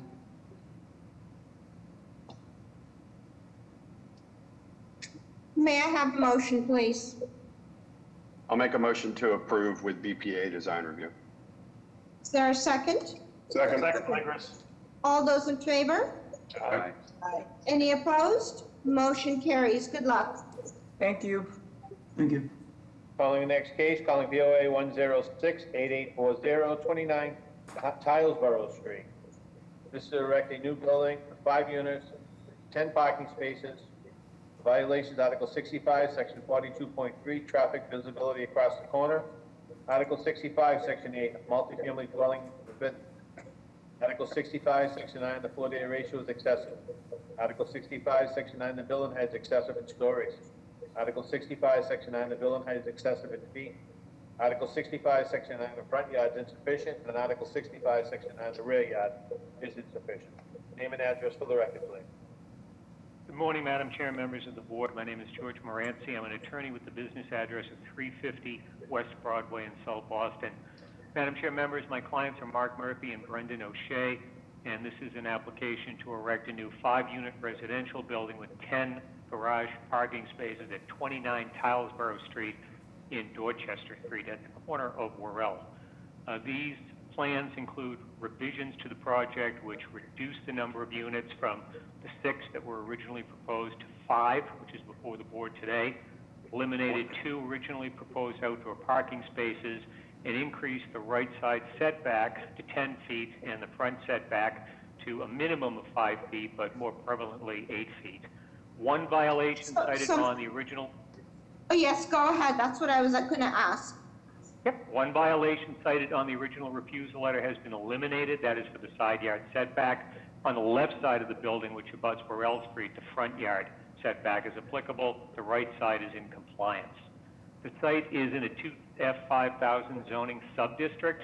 There's currently a 2-family dwelling on the lot. The lot is 7,395 square feet. The proposed building would be 3 stories and 40 feet in height, while the code allows 2.5 stories and 35 feet. The ground floor would consist of the main residential entry lobby, a handicap lift, trash storage, and the building's 10 garage parking spaces, 6 of which are full-size and 4 of which are compact, which is allowed by the code. The second floor would contain 3 units, all 2 bedrooms, of 1,123, 1,251, and 1,343 square feet, while the third floor would contain 2 2-unit bedrooms of 1,706 and 1,776 square feet. Each unit has an inset balcony for open space, and no roof decks are proposed. Aside from height, the proposed 5-family use requires a variance. The FAR limit here is 0.5, while the proposed FAR is 1.24. The required rear yard setback with the shallow lot exception is approximately 23 feet, while a 5-foot setback is provided. But I would point out that behind the property is a City of Boston-owned parking lot directly across Burrell Street from the Murphy School. So, Councilor, can you talk about the traffic visibility across the corner? Yeah, the building is at, again, the corner of Tilesboro and Worrell. So the left front corner of the building actually is in the area whereby the required cross-corner visibility, no build area essentially would be. There is, as I say, a substantially an 8-foot setback along Tilesboro Street. It is 5 feet where the that bay does project on the ground floor level, and honestly, that's a mechanical and sprinkler room on the first plan, on the first floor plan, the garage plan. That could probably be adjusted to provide for a greater degree of cross-corner visibility onto Worrell Street. Finally, a front yard setback violation is cited, and that's what I was just speaking of, that left bay, which is approximately 11 feet wide, that has a 5-foot setback, but the vast majority of the building is actually set back 8 feet from Tilesboro Street. And I would point out that there's no modal alignment here, as there are only 2 buildings on this side of the street within this block. The entire block, in fact, contains only 7 other buildings. With that, I'll pause and take any questions that members may have. How are the plans, Mr. Robinson? The plans look good. I agree. There is some a little bit of concern at that corner, but as the councilor has indicated, I think there's some options through potentially BPDA review to adjust that. No questions. Thank you. Any questions from the board? Is anybody here to speak either in support or in opposition of this proposal? Good morning, Madam Chair, members of the board. Patrick Vandell, Mayor's Office of Neighborhood Services. This proposal has gone through a full community process, including 2 abutters meetings and then ongoing conversations with the neighborhood more informally with the applicant, resident stakeholders.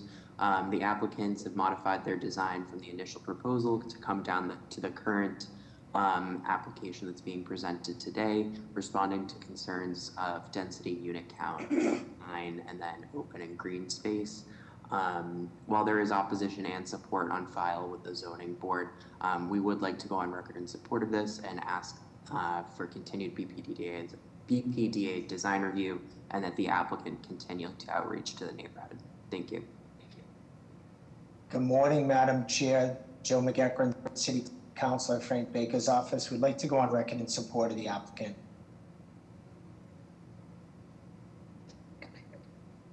Madam Chair, Secretary here, to the Mayor's voice, he basically said that there are opposition letters and support letters. Madam Chair, I have two raised hands. Deborah, hi, you've been unmuted. Please state your name and address for the record. Deborah Scully, 73 Houghton Street in Dorchester. I am an abutter. I did attend both abutters meetings. We also sent in a letter against this proposal. And the reason we were against it were twofold. One, because the neighborhood is already terribly overcrowded. We have had 19 new units built in the last 2 years. This would bring the total to 24. The second reason is the school. I was a nurse at that school before I retired for almost 20 years. The traffic is a nightmare. It has only become increasingly crowded. There are all sorts of incidents at the intersection on Houghton Street and at Worrell Street. The buses come in off Morrissey Boulevard to Pope's Hill Street and on to Worrell Street. As they let off the students in the morning, they are often 2 and 3 deep waiting for their turn to let off the students. They also let off students in the small parking lot that is abutting the McMorrow Playground, that grassy area. They then proceed up Pope's Hill Street to Neponset Ave. That is the only way into the school. That is the only way out of the school. The school has over 900 students, many of whom have special health care needs and require all kinds of equipment. And it's just a very large school with very many children in it. Basically, I think this ignores the school, the children, and the traffic in the area. As far as the traffic... Thank you, ma'am. Thank you. Ken, thank you so much for giving that perspective. May I have the next raised hand, please? Caller 9, you've been unmuted. Please state your name and address for the record.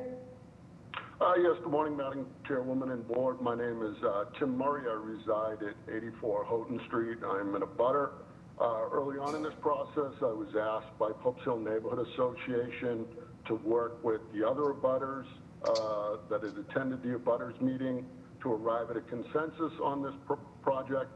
Consensus was it's too big. I personally worked with the developers through their prior attorney, their existing attorney, their realtor, to express the concerns of myself and my abutters, to encourage them to reduce it down to something in keeping with the legacy housing, which is single, 2, and 3 families. I highlighted in particular the safety concern relative to the creation of that blind corner. So I find it disingenuous on the part of Attorney Moranci that there now seems to be a willingness to address that issue. They had their opportunity to address it. They chose not to. They pushed forward with this existing plan. I think the numbers of variances sought underscores... So let me just ask you, sir, can I just ask you about the number of units? Do you have an issue with the number of units?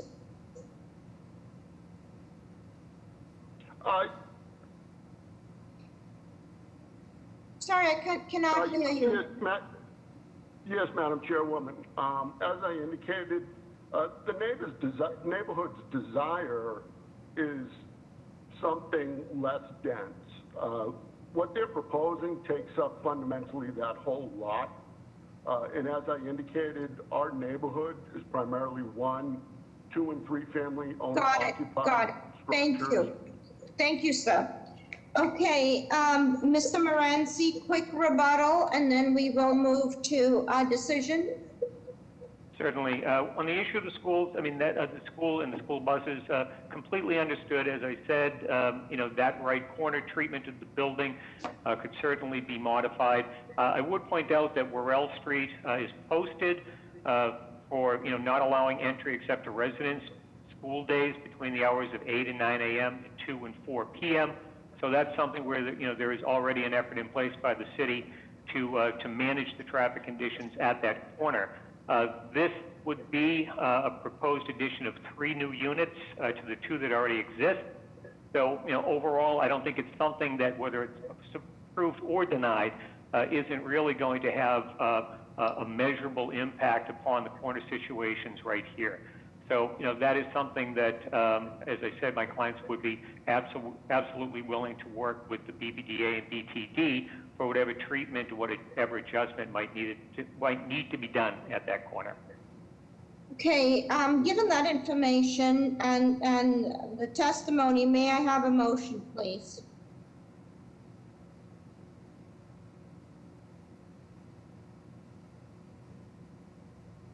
I'll make a motion to approve the BBDA design review. I'll second that motion, Liggers. May I have also a motion to deny the traffic visibility across the corner request? Mr. Robinson, do you think that will work? I do think there's some options for that, that they can make work, yes. Okay, so do you mind taking that as part of the motion? Do you want to incorporate that into the design review? Yes. Okay, that's fine. Is there a second? Second, Liggers. All those in favor? Aye. Any opposed? Motion carries. So Madam Chair, just to be clear, how much discretion does the BPDA on the design review for that corner traffic visibility? Given the issues with the school bus and traffic issues, as much visibility as possible should be allowed, okay? Okay, thank you. It is now 11:48. The board will reconvene at noon time with the rest of the 11 o'clock cases.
Good afternoon. The City of Boston Zoning Board of Appeal hearing for June 29th is back in session. This hearing is being conducted in accordance with the applicable provisions of the open meeting law, including the provisions of an act extending certain COVID-19 measures adopted during the state of emergency that was signed by Governor Baker on June 16, 2021. The new law allows the board to continue its practice of holding virtual hearings that it adopted during the COVID-19 pandemic until April 1st, 2022. The hearing of the board is being held remotely via the WebEx platform. This hearing is also being live streamed. In order to ensure this hearing of the board is open to the public, members of the public may access this hearing through telephone and video conferencing. Please go to the city's website, boston.gov, for the link to this hearing. So when we get to the point of comments, we will request everybody, whether you're in support or in opposition, to raise your hands. Please, it is imperative that you raise your hands only after the address has been called into the record, because then it'll make it easier for Ms. Ambassador to know that you are legitimately on board to speak about the project. So if you wish to comment, please click the raise your hand icon in the application via the WebEx platform. To raise your hand, click the participant information icon. From there, find your name, and on the lower right-hand side, you should see a hand raising icon. Click that, and your hand will be raised virtually. Click it again, and your hand should go down. For those of you connected via telephone, please press *3 to raise your hand. Please put your name and address on the record before stating what your concerns are or whether you're in support or in opposition. I will take a quick roll call. Mr. Fortune? I'm here, Madam Chair. Mr. Ehrlich? Yep, here. Mr. Ruggiero? Here. Mr. Legris? Here. Ms. Dong? Here. Mr. Robinson? Here. And Mr. Hampton? I'm here, Madam Chair. Thank you. Mr. Fortune? I know I've already done it once, but I'm going to do it again. Are there any deferrals or withdrawals for the 11 o'clock cases? Okay, calling the first case, calling BOA 119-2263, 335 Chelsea Street. This is to raise the existing structure and erect a 4-unit residential dwelling with roof decks. The violation is Article 25, Section 5. This is in the flood hazard district. Article 53, Section 56, off-street parking is insufficient. Article 53, Section 8, the use is forbidden. Article 27T-5, this is in the East Boston iPod. Article 53, Section 52, roof structure restriction. Article 53, Section 57.2, conformity with an existing building alignment. Article 53, Section 9, the lot area is insufficient. Article 53, Section 9, the additional lot area is insufficient. Article 53, Section 9, the floor to area ratio is excessive. Article 53, Section 9, the building height is excessive in stories. Article 53, Section 9, the building height is excessive in feet. Article 53, Section 9, usable open space is insufficient. And Article 53, Section 9, side yard is insufficient. And Article 53, Section 9, the rear yard is insufficient. Name and address for the record, please. Good afternoon, Madam Chair, members of the board. Richard Lenz, 245 Sumner Street, East Boston, on behalf of the petitioner. Madam Chair, this property is located just on the edge of the Day Square neighborhood, which is the neighborhood shopping district. It's actually 2 or 3 lots over from the dividing line between the NS district. As you can see here, there is a good deal of development happening along this specific corridor leading into Day Square. The property that we're looking at here is the 2-story single-family building that is structurally unsound, actually, in preparation for demolition. Our proposal would be to demolish the existing structure and replace it with a similar structure that's located directly to the left, as well as two lots over to the right, which recently have been completed. I believe the next photo actually shows our proposed project in context. I think there's one more after that. There we go. So this is a, there we go, yeah. So this is a proposed 4 units, a mix of all 2-bedroom units. They're actually, again, very generously sized for this type of building, about 1,100 to about 1,200 square feet in size. The first 2 units are flats. The upper levels, both levels 3 and 4, are bi-level, where entry is on the 3rd level with the internal stairwell. Both upper level units have private roof decks. I believe the plan may show head houses. Obviously, we understand the board's position with that and are prepared to eliminate any head houses that are shown. With respect to the relief that's necessary, even though we are adjoining the neighborhood shopping district, we're in the 3F2000. A 4-unit building is forbidden. 3 families the maximum. I would point out that, again, this section of Chelsea Street has seen significant interest for development, with a lot of the older stock homes being replaced by multifamilies. Our lot size is sufficient at, or just under the requirement of 1,875 square feet. 2,000 is the minimum. We do meet the lot width and lot frontage requirements for the existing conditions. Our proposed FAR is at 2.13. I would submit that this is relatively consistent with the other projects along that side of Chelsea Street. The height of our building, total height, is 43 feet, which is above the 35-foot maximum that's permitted, as well as the 1 story above the 3 stories that's allowed. We do propose about 850 square feet of open space that includes decks, balconies, roof decks, where 1,200 square feet is required. This would be considered a shallow lot, and therefore the required minimum setback in the rear is at 17.5 feet. We do show a 6-foot setback to the rear property line. I would point out to the board that there is a 10-foot passageway directly behind the property, so the next adjoining property line would actually be about 16 feet away from the rearmost portion of our building.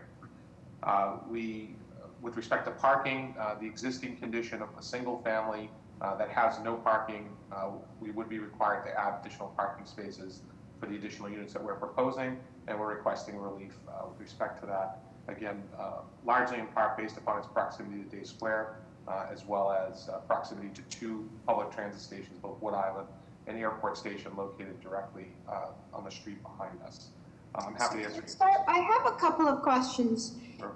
Is this an elevator building? It is not, but compliance with the accessibility requirements, from what I understand from the architect, is achievable for access to the first unit. So if this is a flood hazard district, how will that unit be protected?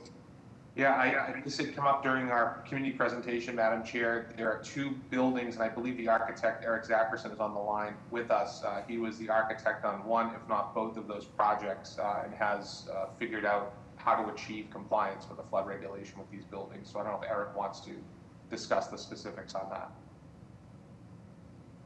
Thank you, Rich. I was actually not the original architect on either of the buildings on either side of the project, although I have taken over some of the final stuff on the adjacent project.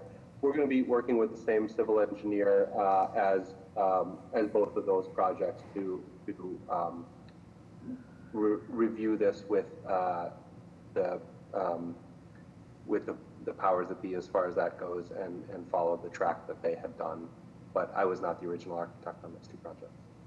Yeah, I can represent to the board that the 2 projects left and right of this, which are similar in size, both 4 units, have received certificates of occupancy and the appropriate orders of condition from the Conservation Commission. So there is the ability to comply. I think it has a large part to do with the base flood elevation, where it's located in proximity in front of the building. Yes, that's what I'm concerned about, is base flood elevation and the possibility of flooding of that handicapped accessible unit. You know, and that's the concern. The other question is that basically we have a new building form through appeal. And so my question was, you know, was there a reason that you did not imitate the building form of some of these, you know, it looks like, you know, at least 3 of the 4 of the 5 structures seem to have on this street, on this side of the street anyway. I can let the architect speak more to that, Madam Chair. I would point out that you can see the building on the left side of our image here is a new building. The one next to our proposed, and then the one that's greenish in color. Each of those have the bump out that's pretty evident along that section of Chelsea Street. You do see the existing building that's sort of the yellow with the darker windows has some of the elements that usually repeats itself along Chelsea Street. So I think the architect was attempting to have a little bit more uniqueness with respect to the setback of the upper level. But you know, I'll let Eric speak to that. Yeah, we looked at the projects to our left and our right, which both have that fourth floor unit, and it's a little bit set back. When we kind of have gone to market with those units, we've had a little bit of some of the neighbors were, or some of the purchasers were not so excited about the deck space as opposed, which created a smaller living space. So we proposed this and expected to talk about it with the neighbors and see what the abutters' feelings were. And when there was little or no objection to the building, we left kind of the original design, which has 3 very identical units on the front without the front deck space, but with the building being straight up and no deck on Chelsea. Okay, and then when we see these drawings, we see head houses. Is that so that you don't trigger building code relief? That was the original intent, yes. So let me just kind of talk it through. If in fact it doesn't trigger building code relief and we require that it be by hatch, you go back to ISD, and do they then require you to put in a hatch? Because I can't tell if that building next door, that green building, has a head house or not. Madam Chair, that building to the right of our proposed project does have a head house that was approved prior to, I think, for lack of a better term, the board's crackdown on head houses. Typically the procedure is to submit in order to get the refusal letter issued for zoning, we typically submit a building code compliance set for refusal. And that's why you do see the head houses. If we remove the head house, that obviously triggers a building code relief, and then we deal with it accordingly. One of the things that I know that for specific clients I do represent is they will show the head house, and then obviously if the board requires a hatch only, to then make the decision as to whether or not they're going to incorporate the roof deck at this time, or have somebody deal with it later on if they want to install the roof deck and then go forward with the building code relief separately. So that's typically the procedure, but we'd like to submit a building code compliance set with the zoning refusal. So essentially the projects that are punted, we could very well see them coming back for building code relief then, when we've required head houses, but I mean, you know what I'm saying. As of more recently, Madam Chair, and I don't want to make more work for the board, certainly. As of more recently, a lot of the newer projects in the pipeline, we are recommending that the building code relief be requested regardless of whether or not they're building the deck or not, and that be done in conjunction with the zoning. I know I've come before the board on a few projects in East Boston where we've actually asked for the building code relief at the same time as the zoning code relief. Okay. How are the plans, Mr. Robinson? The plans are good. No questions. Any questions from the board? Yeah, just are the roof decks set back? I don't see them on the proposed context rendering. Can we jump to the elevation? I believe they are, Mr. Well, no, I guess. Well, you can answer my question. They're 16 feet back from Chelsea Street. Okay, so that's why they're not, because sometimes in the renderings we conveniently leave them out so they don't. All right. We pushed them all the way back. Yeah, okay. These are pushed back significantly more than what's required, Mr. Okay, very good, thank you. Just a quick question, and I don't know if this is for Eric or for the proponent. Is it possible to push that 4th floor back to make it look like the other 2 buildings? So through the chair, Mr. Ruggiero, what we've done is, you can see in the back, we've actually reduced it in the back and put the deck on the back as opposed to the front. It does provide a little bit of different character. I mean, it just, rather than these looking like cookie cutter all the way down Chelsea Street, this does provide a little bit different character, and having the roof deck or the deck, I should say, the balcony off in the back made a little bit more sense. Thank you. Is anybody here to speak either in support or in opposition of this proposal? Good afternoon, Madam Chair, members of the board. Lina Tramelli with the Mayor's Office of Neighborhood Services. We would like to go on the record in support of this proposal. The Office of Neighborhood Services held an abutters meeting on May 4, where the applicant addressed the concerns of the abutters. We received 25 letters of support from abutters and business owners located in Day Square. Thank you. Good afternoon, Madam Chair, members of the board. Ricardo Patron from the Office of City Councilor Lydia Edwards. The council would like to leave this proposal at the board's discretion.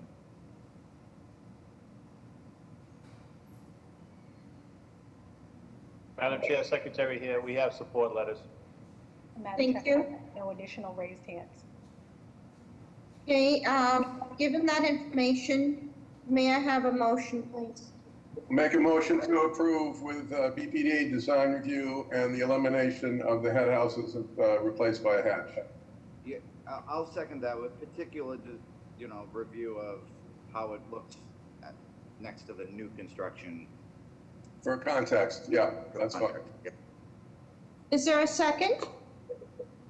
I'll second that. All those in favor? Aye. Aye. Any opposed? Motion carries. You're all set with those provisos, Mr. Lenz. Thank you very much, Madam Chair. Calling the next case, calling BOA 118-1104, 29 St. Andrew Road. This is to build a new deck porch, make wider stairs from first floor to second, finish the basement. The violations, Article 27T. This is in the East Boston iPod, and Article 53, Section 9, side yards insufficient. Name and address for the record, please.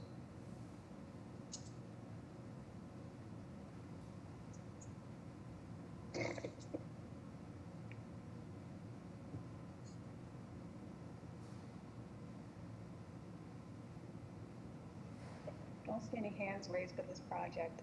We'll come back to it.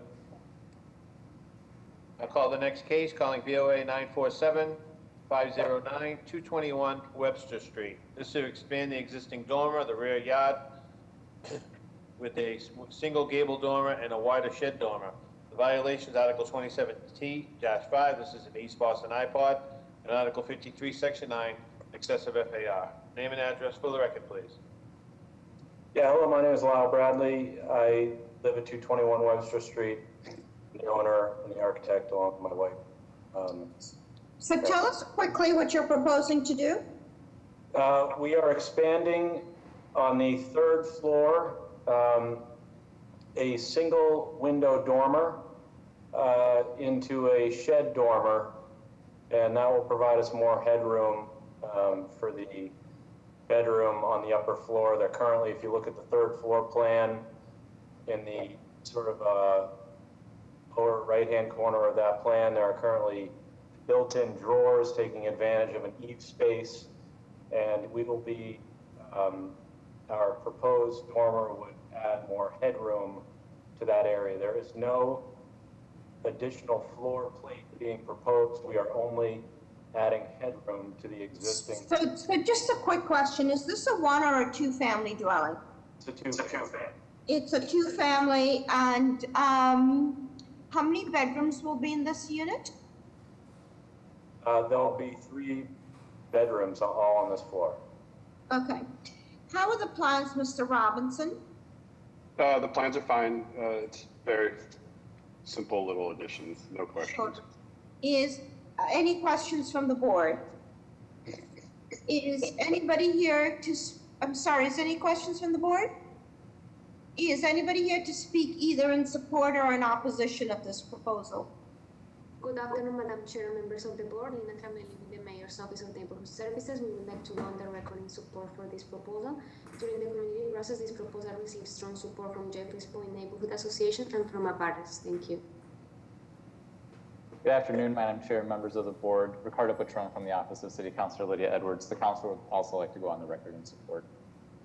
Good afternoon, Madam Chair, members of the board. Karen Foley, Counselor in East Wasabi George's office, would like to go on record in support. Thank you. Madam Chair, I do have one raised hand. Jose, you've been unmuted. Are you here to speak in support or opposition for this proposal? Sorry, no, I'm here for 29 San Andrew, but I couldn't get into my screen on time, so I'm sorry, just gonna hold my. Oh, okay, no worries. We'll come back to you. Thank you. Madam Chair, I have no additional raised hands. Jeff, you want to go on the record?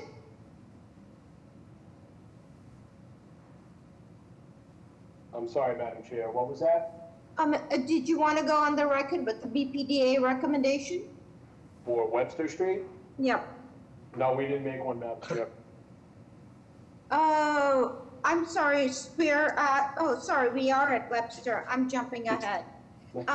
May I have a motion, please? I'll make a motion to approve. Is there a second? Second. All those in favor? Aye. Aye. Any opposed? Motion carries. Thank you. Madam Chair, I'm going to pop back to St. Andrews. Sounds like the applicant's on. So I'm going to call it back into the record, calling BOA 118-1104, 29 St. Andrew Road. This is to build a new back porch, wider stairs, first to second floor, finish the basement. The violation, Article 27T- East Boston iPod, Article 53, Section 9, the side yard is insufficient. Name and address for the record, please.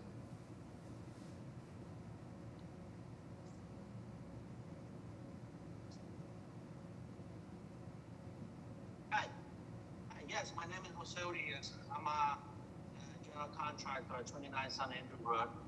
And yeah, we have a two-family house. Can you speak closer to your mic because we're having difficulty hearing you? Yes, now it's better? Perfect. Tell us what's being proposed and tell us about the occupancy in the basement. If there's going to be any bedrooms down there, what's the floor to ceiling height? Yes, the purpose of the basement is going to be, we want to make a habitable basement. So we're going to add that square footage to the first floor. So, and yes, we're going to have 2 bedrooms, and the ceiling height is going to be 7 feet high. 7 feet ceiling height, 2 bedrooms. And what's the distance from the floor to the windowsill? Well, we have to make 2 fire escape windows, so it's going to be under the max is going to be 44 off the okay. floor. And is this a 1 or a 2 family dwelling? Family. 2 family. And tell us about the back porch. Well, the back porch, we need that second mean egress, so that's why we just going to redo that porch and the new stairs. But I believe we changed that to comply. That way we don't have any setback violation. Okay. How are the plans, Mr. Robinson? The plans are fine. It does show that the basement is currently about it says 610, and they're increasing it to 7.6. The one problem, obviously, is the 2 bedrooms in the basement, which we don't like. The other question I have is the window wells that they're proposing for the egress stick out into the driveway about 4 feet. So I'm not sure exactly how that's going to work. So I think there's a little problem here with the technical aspect of what they're showing. Okay, let me just speak to the applicant for a minute. That this board is, as a standard practice, does not support bedrooms in the basement because of health and safety issues, and especially this proposal, if the window well does extend into the driveway, we have serious health safety concerns with that. In the meantime, I'm going to just tell you that so that you can think about that as we talk through the rest of the project. Any other questions from the board? Yeah, Mr. Robinson, I can't tell from the elevations. Can you see what the applicant said 7 feet, but you said 7.6, which is? The plans say 7.6, and I think the other thing that's a little bit questionable, if we can go to the plans just so the board can see 1A.3, maybe the other way. There's also, I mean, there's a family room shown, but it does appear to be, it looks like some sort of a kitchen down there as well.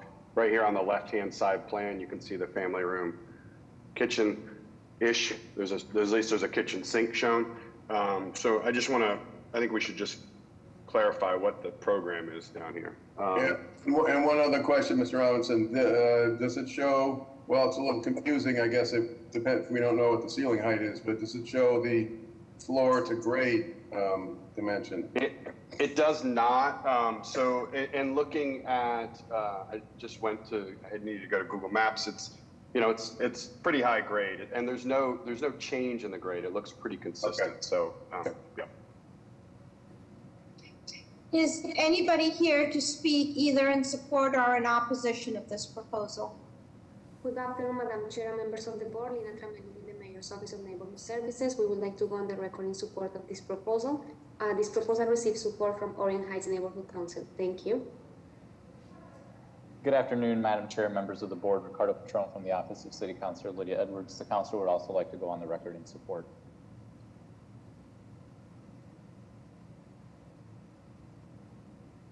Madam Chair, I have no raised hands at the moment. Can I speak for a minute? Yes. So that what the code say, we have to, the architect never change it. But what we're gonna do is we're gonna meet code. What we need is 7 feet. So the height is gonna be 7 feet. And the driveway, we have more room. So the driveway, we're gonna redo the driveway. So the driveway is gonna be wider than what it is now. Okay, essentially when you come to the board, we need perfected plans because our decision is made on what we see in front of us. So Mr. Robinson, without those bedrooms in the basement, what's the first floor unit looking like?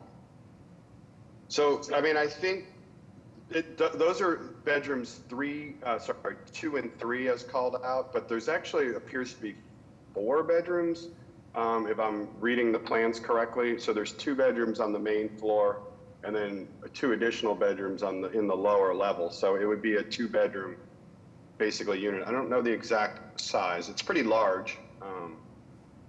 Okay. Okay, so given that information, I think it's possible for us to make a decision and a motion. Well, Madam Chair, I would actually suggest something slightly different. There seems to be enough confusion about what, and the plans say one thing, the applicant says another, both about the width of the I have to say, Mr. Ehrlich, I'm leading to just eliminating those bedrooms in the basement. I know, but there's still a problem where I don't know what we're approving even if we do that in terms of ceiling height, in terms of driveway. I would suggest Mr. Ehrlich, the ceiling height is called out at 7'6" in the basement. That's it. That is on the proposed plan, so that is documented. But the applicant is saying it's going to be 7 feet. So I'm not comfortable approving that. Understand. Code says 7 feet, so alone we need 7 feet. So why not have the applicant come back with a set of drawings that actually reflects what he's going to do? So is it a motion for deferral? That is a motion for deferral. I'll second that motion. All those in favor? Aye. Any opposed? Motion carries. The date? It'll be August 31st at 12:30. And this is to the applicant. You know about our feelings and thoughts about that basement. So when you see us again, please make adjustments accordingly, okay? Calling the next case, calling BOA 119-3016, 8 Lily Street. This is to erect a new 2-family house.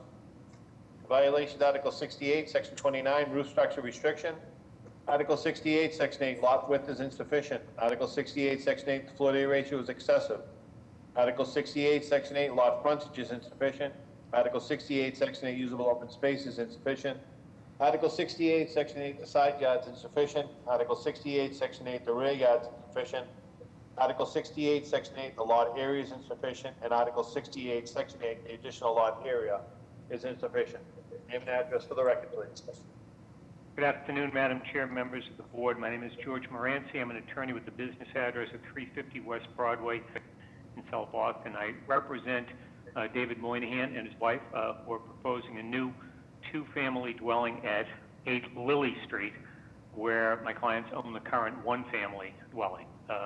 My clients wish to live in one of these units since they're from South Boston. The other unit would either be sold in a condo or rented. I do point out that a similar but not identical proposal was denied without prejudice by the board a few months ago, based largely, I believe, on objections noted in the BPDA recommendation and noted by the board to the building height, which was not compliant, projecting bays on the balcony, and the double width garage door. My client directed his architect to revise the plans, and the result is today's plans, which depict a two-family dwelling that is compliant in building height at 40 feet, has no projecting bays, and has a one-car garage with a standard width door, utilizing an existing standard width curb cut on Tudor Street, where no on-street parking is allowed. Unit 1 would be an 823 square foot two-bedroom unit, and Unit 2, which would be my client's unit, would be a family-sized three-bedroom unit of 1,780 square feet. There would be pocket balconies on the second and third floor levels, a front balcony at the fourth floor level, and no roof deck, nor is there any basement space. The resulting FAR, taking out the storage space, parking, and balconies, is 2.6, while the maximum allowed by the code is 2.0. I'll pause at this point to take any questions the members may have.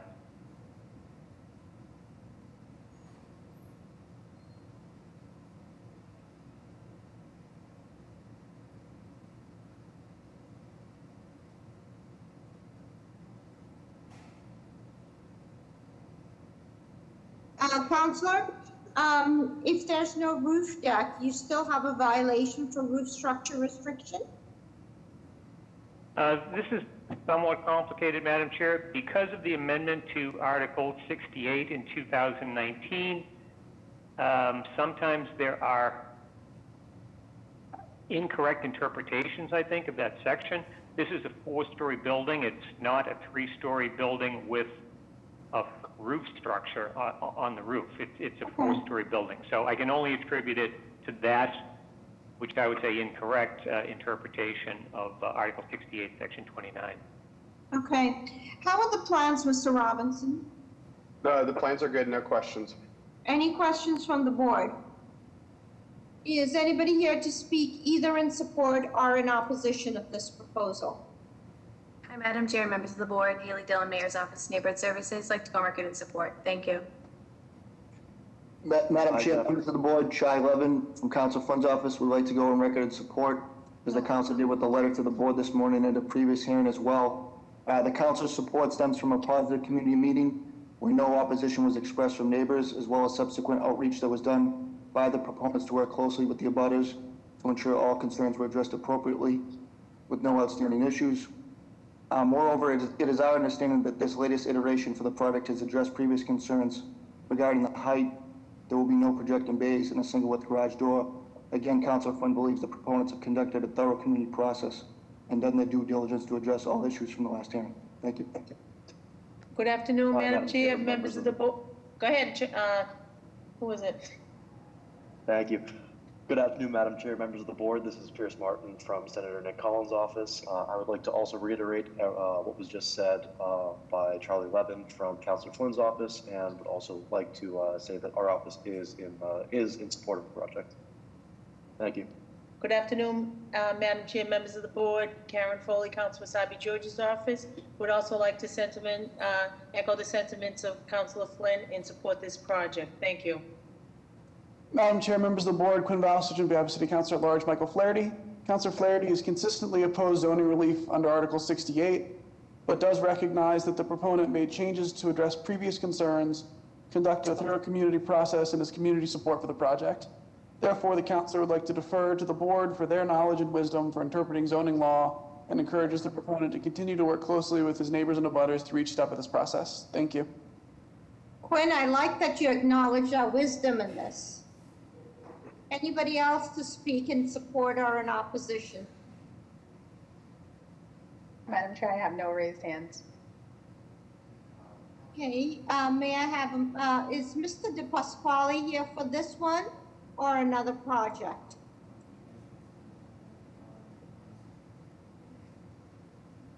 Sorry, I see it. 1 second. Robert, you've been unmuted. Thank you. Thank you, Madam Chair, members of the board. I am here for this project. I reside at 128 Beach Street in Rosendale, Massachusetts. I am the homeowner, the unit owner of 190 West 7th Street, Unit 3 in South Boston, representing the 190 West 7th Street Condo Association Trust. We are in opposition of this project due to the fact that it does not fit the style and character of the neighborhood. The neighborhood is generally two-story single-family homes with some three-story buildings. This is a four-story multi-family residence. Also, due to the size of the project on such a small lot, under Article 68, Section 29, the Board of Appeals shall consider whether such construction shall be Mr. De Pasquale, I kind of missed the front end of it. Is that you live in Rosendale, but you live on Beach Street in Rosendale, but you're a condo owner of the abutting property? Correct. Okay, thank you. May I hear from the next call-in user, please, if there's somebody there? Okay. Caller 25, you've been unmuted. 339-222. Can you state your name and address for the record, please? Hi, my name is Raymond Voorhees. I'm actually part of John's Condo Association, and I'm a full-time resident at 188 West 7th Street, and I'm also calling to voice opposition due to the size and the lack of setbacks on the Tudor Street side. Okay, thank you. Okay, given that information, may I have a motion, please? I'll make a motion to approve a BPDA design review. I'll second that. All those in favor? Aye. Aye. Any opposed? Motion carries. Thank you. Madam Chair, it's now 12:38. I'm going to call the 12:30 for any deferrals or withdrawals for 12:30. Could you give me the address, please? 42 Everett Street, Mr. Secretary. I'm sorry, say it again, Mr. Lynch. 42 Everett Street. For the record, calling BOA 117-3987, 42 Everett Street. Name and address for the record, please. Good afternoon, Madam Chair, members of the board. Richard Lenz, 245 Sumner Street, East Boston, on behalf of the petitioner. Madam Chair, we're requesting one final deferral on this matter. We are working on reprogramming the building to be a bit more consistent with what the community's expectations are. I do understand the BPDA has recommended approval for this. However, we do include some below-grade living space, and we want to go back and take a look at how we might adjust that a bit better. Okay, may I have a motion, please? Motion to defer. Second. All those in favor? Aye. Aye. Any opposed? The date, please? Congratulations, Mr. Lynch. You're the first applicant for September 21st of 2021 at 12:30. See you then. I feel very rewarded today. Thank you. Are there any other deferrals or withdrawals? 363 Albany Street. For the record, calling BOA 113-4769, 363 Albany Street. Name and address for the record, please. Thank you, Madam Chair, members of the board. Attorney Jeff Drago with Drago and Toscano with an address. Hold on 1 minute, please, Counselor. Mr. Robinson, did you say that you needed to recuse yourself on this? Yes, ma'am. Eric Robinson will be recusing myself. Thank you. Okay, go ahead, Counselor. Thank you, Madam Chair. We are seeking a deferral. We are in the process of working with the BPDA on this billboard application for the Pine Street Inn. We are working on modifying the existing structures and conforming with their regulations. So we do need a little time. Okay, how much is a little time? I believe we have a follow-up meeting in a week or two. So I mean, if we could have a month or a month and a half would be more than enough time. And so let me just ask you, so you've already requested one deferral. How many deferrals are you up to so far? This is if granted, this would be our second, Madam Chair. Okay, may I have a motion, please? Motion to defer. Maybe we can give Mr. Drago the award of second for September. Okay. Is there a second? All those in favor? Aye. Aye. Any opposed? The date, please. You will begin rewarded with September 21st at 12:30. Excellent. Feel fortunate. Yeah. Sorry, you can't fit anybody else in. We are booked up all the way till then, obviously. Okay. 59A Strathmore Road. Okay, hold on 2 seconds. For the record, calling BOA 101-4112 59A Strathmore Road. Name and address for the record. Madam Chair, I will recuse myself from this vote. Ligris. Thank you, Madam Chair, members of the board. Attorney Jeff Drago with Drago and Toscano with an address of 11 Beacon Street. At this time, we are seeking a withdrawal of the application. May I have a motion? I'll make a motion for denial without prejudice. Second. All those in favor? Aye. Aye. Any opposed? Motion carries. You're all set. Good luck. Thank you very much. Are there any more deferrals or withdrawals for 12:30? Hearing none, I'll go back to the next case for case BOA 118-6589-64 Tolman Street. This is to raise the existing two-family dwelling and erect a new 9-unit residential building with nine garage under parking spaces. The violation, Article 65, Section 41, off-street parking and loading is insufficient. Article 65, Section 42.3, traffic visibility across the corner. Article 65, Section 8, a multifamily dwelling use forbidden. Article 65, Section 9, the lot area is insufficient. Article 65, Section 9, the floor to area ratio is excessive. Article 65, Section 9, the building has excessive in stories. Article 65, Section 9, the building has excessive in feet.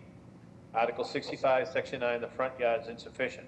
Article 65, Section 9, the side yard is insufficient. And Article 65, Section 9, the rear yard is insufficient. Name and address for the record, please. Good afternoon, Madam Chair, members of the board. My name is George Moranci. I'm an attorney with the business address at 350 West Broadway in South Boston. And I represent Tim Longden, who is proposing a new 9-unit building at 64 Tolman Street in Dorchester, which is currently the site of a 3-family dwelling. It's located at the corner of Norwood Street. The relevant zoning subdistrict is NS, neighborhood shopping. But this side of both Tolman Street and of Norwood Street is residential, while across both Tolman and Norwood Streets, it's zoned community commercial. It's actually kind of an interesting area. I had a project not long ago on Norwood Street before the board. So it's very much commercially developed on the opposite sides of both streets, but there is a residential pocket in between. It's sort of between Morrissey Boulevard and the Southeast Expressway. The proposed building would be 3 residential stories above a ground level garage with 9 parking spaces, 6 being full size and 3 compact. This is an elevator building, so all units are accessible. The floor plans are virtually identical with 3 units per floor above the garage, consisting of one bedroom unit of 680 square feet and 2 two-bedroom units of 850 and 851 square feet, and that would be repeated on all 3 residential floors. The building's height is 42 feet. There is a head house, but it is a purely functional head house to provide access to the roof's elevator override for maintenance. There originally were roof decks proposed, which were objected to during community process. Heeding the desires of the neighbors, my client removed those decks, the roof decks. The zoning refusal letter states that the multifamily use is forbidden in the relevant NS subdistrict and requires a variance. That's actually incorrect. A multifamily use on the ground floor is conditional, and it is allowed on floors 2 and higher, where these residential units would be located. The off-street parking requirement is not met, but there is a 1-to-1 ratio. The maximum allowed FAR here is 1, while the proposed FAR would be 2.5, and variances are required for the setbacks. The bays that you see there along Norwood Street do not project over the public sidewalk, but are contained within the lot's dimensions. Finally, in anticipating a potential board concern, My client certainly understands that were this to be approved, the first floor of the building on both the Tolman and Norwood Street sides would benefit from design review from the BPDA in order to soften those elevations and better relate the building to the pedestrian environment on both Tolman and Norwood Streets. With that, Madam Chair, I'll pause and take any questions that members may have. Sure. Did you give us a breakdown on the bedrooms? Yes, I did. So on each floor, there's one bedroom unit and two bedroom units. Okay. How are the plans, Mr. Robinson? The plans are good, no questions on the layout. Any questions from the board? Is anybody here to speak either in support or in opposition of this proposal? Good afternoon, Madam Chair, members of the board. Patrick Vandell, Mayor's Office of Neighborhood Services. We'd like to go on record in support of this proposal and ask for continued BPDA design review. Thank you. Madam Chair, members of the board, Joe McEachran, City Councilor Frank Baker's office would like to go on record in support.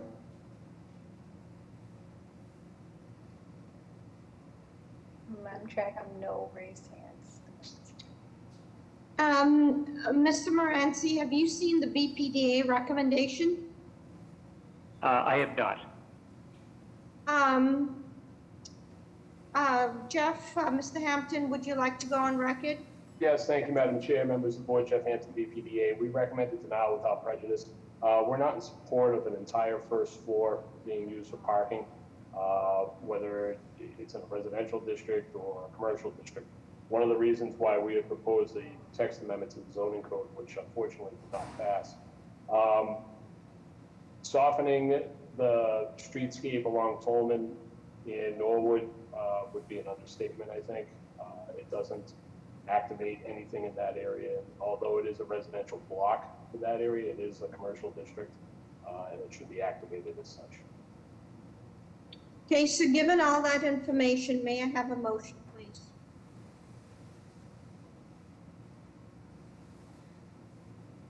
Well, I'm gonna make a motion to approve with BPDA design review, but it sounds like the BPDA is looking for an extensive design review, which is fine with me. And I think it's okay if we see a decrease in the number of units. Or in the number of parking spaces, because that's going to be the, because that's going to be the trade-off. That's okay with me? I would support Okay. that too. Okay, second. so that's on the record. There's a second. All those in favor? Aye. Aye. Any opposed? Motion carries. Thank you. Can I ask the board's indulgence, going back to 335 Chelsea Street? I realized that one of the violations was a flood hazard district. And I see that Mr. Linz is on, and I don't think the board has a record at all of approving units in flood hazard districts. So Mr. Linz, can you please put your name and address on the record so that we just know that you're here for that, to hear that? I'm sorry, what was the question, Madam Chair? I apologize. I just wanted to put on the record that this board does not have a history of approving any development in flood hazard districts. We did not give relief for that. So I just want that to be put on the record. And it was approved with BPDA design review to eliminate the head house and to look at it in context. And if we could also perhaps add our a proviso that there is no approval for the flood hazard district. Madam Chair, in the interest of the meeting having been closed and the record, being complete, I can represent to the board that we have no we're not anticipating non-compliance with the flood hazard requirements.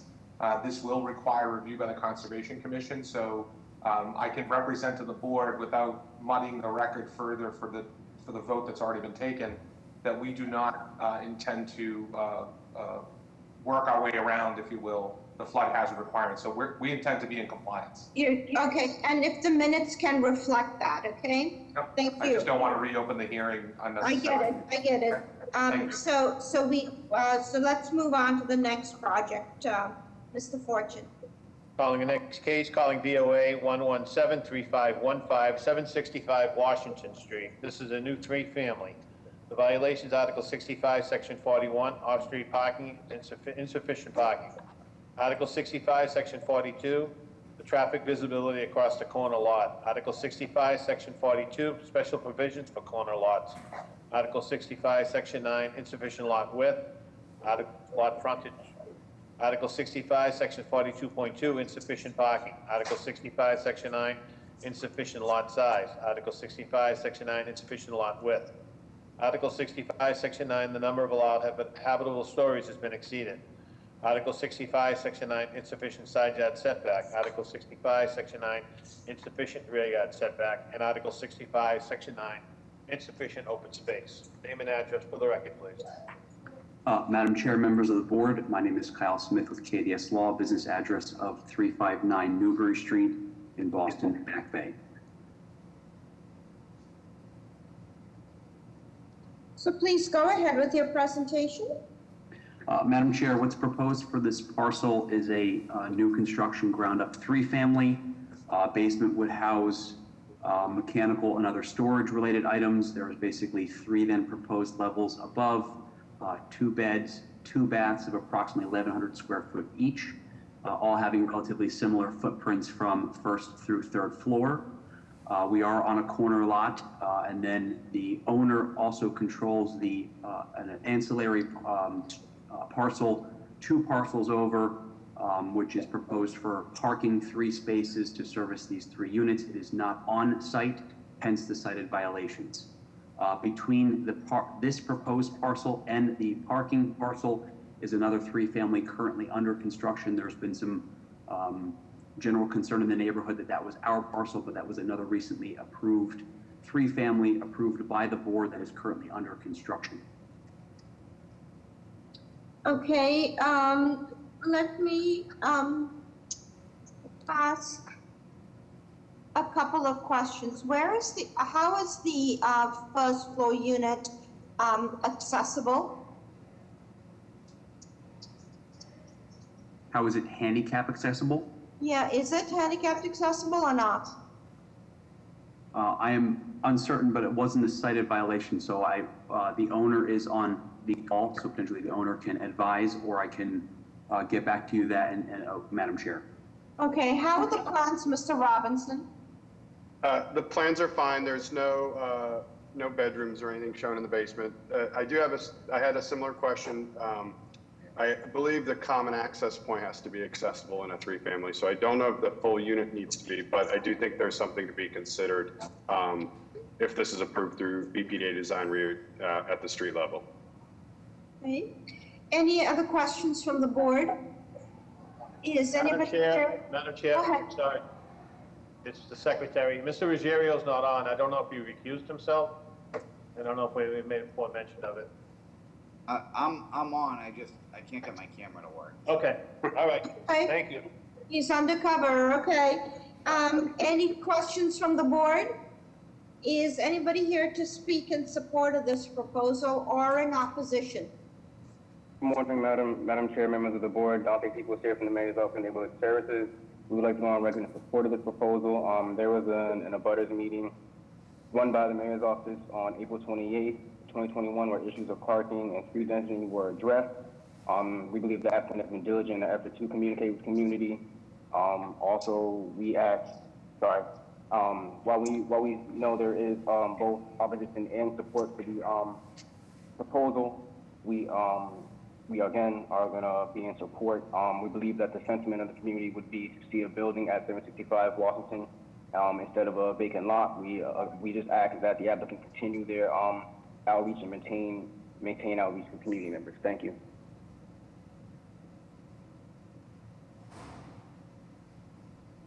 Madam Chair, Secretary here. We have letters of support and opposition as the Mayor's Office has spoken in regards to it.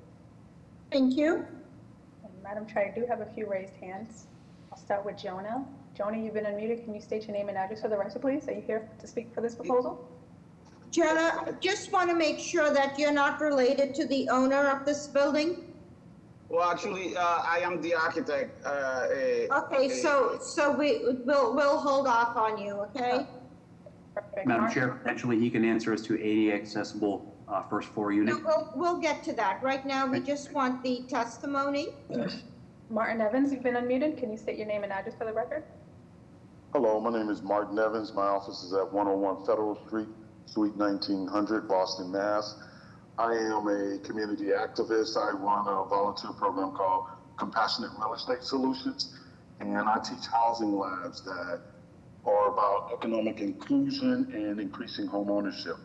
I often work with developers in neighborhoods to make sure that people in the neighborhoods get priority for rentals or to qualify them for condos. In this case, I was a part of a door-to-door that... So, Mr. Evans, can I assume you're in support? Yes, ma'am, I'm in support. And, okay, thank you. Thank you. May I hear from another raised hand? Okay, Megan, you've been unmuted. State your name and address, please. Hey, my name is Megan Nestor. I'm at 43 Armandine Street. I'm in opposition of this project. There's a great concern for density, overcrowding, safety, because of the current construction that's there. I can't imagine another building going to go up. The space looks like it's there just for enough for like a driveway or a side yard, not another building. There's been already several condos added to Armandine Street, and there's a huge parking issue and overcrowding. The YMCA is right across the street, and though the YMCA has parking, a lot of people come onto Washington and Armandine Street to park to be able to go to the YMCA. The building that's already being constructed there is large and a 3-story building, and now you're going to put another 3-story building next to it. It's way too close and causing overcrowding in our neighborhood. Thank you.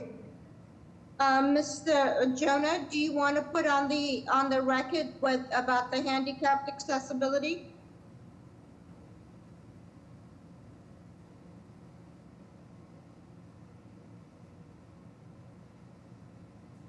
Okay.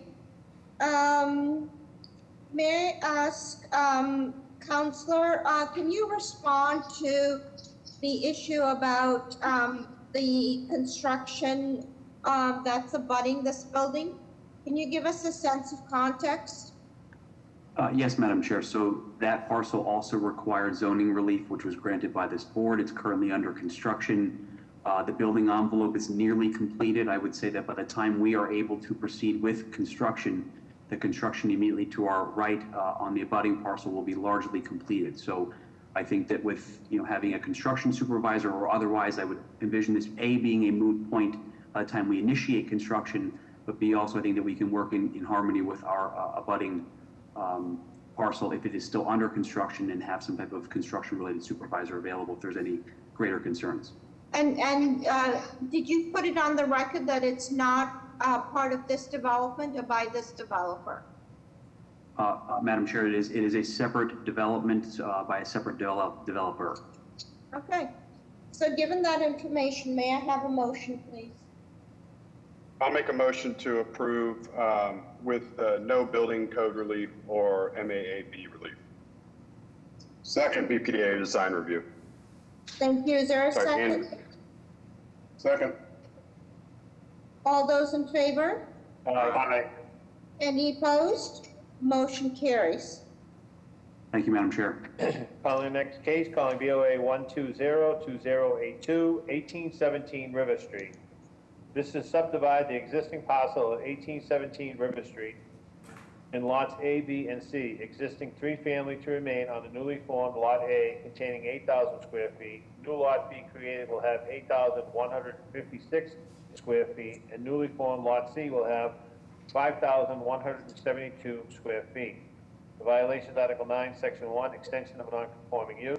Article 69, Section 29, off-street parking and loading. And Article 69, Section 9, the usable space is insufficient. Name and address for the record, please. Good afternoon, Madam Chair, members of the board, Attorney John Fulgini, business address at 10 Ford Road in Braintree. With me this afternoon is Tony Ferraro, who's the developer on this proposal. So, Mr. Fulgini, I'm trying to decide, why are you here? So are you here just for the subdivision? Well, Madam Chair, because of, as Mr. Fortune read out, we have an extension of a non-conforming use because it's an existing three-family and it's currently in a two-family zone. Parking, as you know, in Hyde Park is 2 spaces per unit. We're proposing 1, and that was kind of a consolation with working with the community with respect to open space. And then open space is 1,750 per unit, and we're applying just about 1,300 square feet per unit. So, Ms. Edwards, can you go back to the previous, so Lot A will have that 3-family dwelling. Are you proposing construction on B and C? Yes. So there is, I was going to get into that. I can touch on that if you'd like, Madam Chair. So the violations, as Mr. Fortune read out, where that is for the existing 3-family. The other lots B and C, those are no violations are required for those. Those are as of right developments. Okay, so you're here basically today to get approval of the subdivision and for approval for the violation that's triggered for the 3-family in a 2-family district. That is correct, Madam Chair. Okay. Yes. Okay, how are the plans, Mr. Robinson? The plans are good, and that clarifies why I didn't have buildings to review on B and C, so it makes sense to me. It's easy. Thank you, yes. Any questions? No question. Is anybody here to speak either in support or in opposition of this proposal? Yes, good afternoon, Madam Chair, members of the board. Danielle Fonseca with the Mayor's Office of Neighborhood Services, and our office would like to go on record in support of this proposal. An abutters meeting was held on May 19th, where neighbors expressed support in this project. In addition, applicants have received numerous letters of support from abutters. We do not believe that this project will negatively impact the community, and we would like to support it moving forward. Thank you. Good afternoon, Madam Chair, members of the board. Jordan Frias here from Councilor Arroyo's office. We just want to go on record in support. Thank you. Madam Chair, Secretary here, we have letters of support as well. Okay, let's have a motion then. Motion to approve. I'll second. All those in favor? Aye. Any opposed? Motion carries. Thank you, everyone. Enjoy your 4th of July. You too. Calling the first case for 1230, calling BOA 106-9141, 61 Boardman Street. This is raise the existing building, erect a 7-unit residential dwelling with roof decks and parking for 7 vehicles. Violation Article 25, Section 5, Flood Hazard District. Article 53, Section 8, a multifamily dwelling unit is forbidden use. Article 53, Section 9, the minimum lot size is insufficient. Article 53, Section 9, the floor area ratio is excessive. Article 53, Section 9, the height requirement is excessive in feet. Article 53, Section 9, the height requirement is excessive in stories. Article 53, Section 9, front yard setback requirement is insufficient on Boardman Street. Article 53, Section 9, side yard setback is insufficient. Article 53, Section 9, the front yard setback requirement is insufficient on Ashley Street. Article 53, Section 9, in the zoning subdistrict, the main entrance of the dwelling unit shall face the front lot line. Article 53, Section 56, off-street parking is sufficient. And Article 27T, this is in the East Boston -5, the East Boston iPod. Name and address for the record, please. For the record, I'd just like to recuse myself on this. That's Joe. Thank you. Good afternoon, Madam Chair, members of the board. Richard Lins, 245 Sumner Street, East Boston, on behalf of the petitioner, Volney Capital. Madam Chair, this is a very interesting project and one that certainly could use a little bit of background. We have a pre-existing non-conforming structure located at what could best be described as an island at the intersection of Boardman and Ashley Street. There is a pre-existing 1-story industrial building located on the site. our proposal would raise this building and exchange that for a 7-unit, 3-story structure with 7 parking spaces at grade. We have gone to some great lengths with our architect, Eric Zackerson, to come up with something that we feel is relatively unique, since this is somewhat of a gateway area as you come off of McClellan Highway to the Orient Heights neighborhood. So as you can see here in the photo, the existing concrete building that again sits at the corner of Boardman and Ashley Street. And our proposal is to replace this with a Flatiron style building that we've worked very diligently on trying to design to make work for this particular site. Unlike a lot of the projects that I present, this site certainly has a lot of challenges from a zoning standpoint, being triangular in shape and not really having the traditional layout as we typically see with frontage along, or shorter frontage along a street with depth going back and forth. If we could just jump to the rendering, I can get right into what we're trying to propose. Sorry to interject, but I'm just looking at this file. Can you represent who the owner is? Because this didn't come up on my conflict check. I'm sorry, Mr. Legris, this is Volney Capital. Okay, Richard Bellavo. I'm going to need to recuse myself as well, Madam Chair. That's not what showed up as the on the report that I had. So. Okay, so given that information that we have 2 recusals, Mr. Lenz, you have a choice. First, if you proceed, you need all 5 of us in support for the motion to carry. The second option is for you to defer to a later date when there is a possibility of having a more robust board. Madam Chair, we need to proceed today, so I understand that we will have a 5-member board, and I understand the requirements of having a unanimous vote for the approval. Okay, go ahead then. So we have here just some precedent images of ideas that we looked at for similar style buildings, as well as similar layouts for a lot not unlike ours. And if we scroll down to the example that we've come up with, so Eric is probably the best one to look at. Next one, please. We go to the next one. There we go. So Eric has come up with a design that we feel works very well for this particular site because of the shape of this lot. And certainly, as you can see here, we are using materials that are not typical for a development project of this size. And again, the intent here is to try to create something that has a very good presence for this area. This is relatively mixed. There are 1, 2, and 3 family dwellings in the immediate vicinity. There's also a very large hotel, the Hilton Garden Inn, as well as a community rec center across the street and a ball field.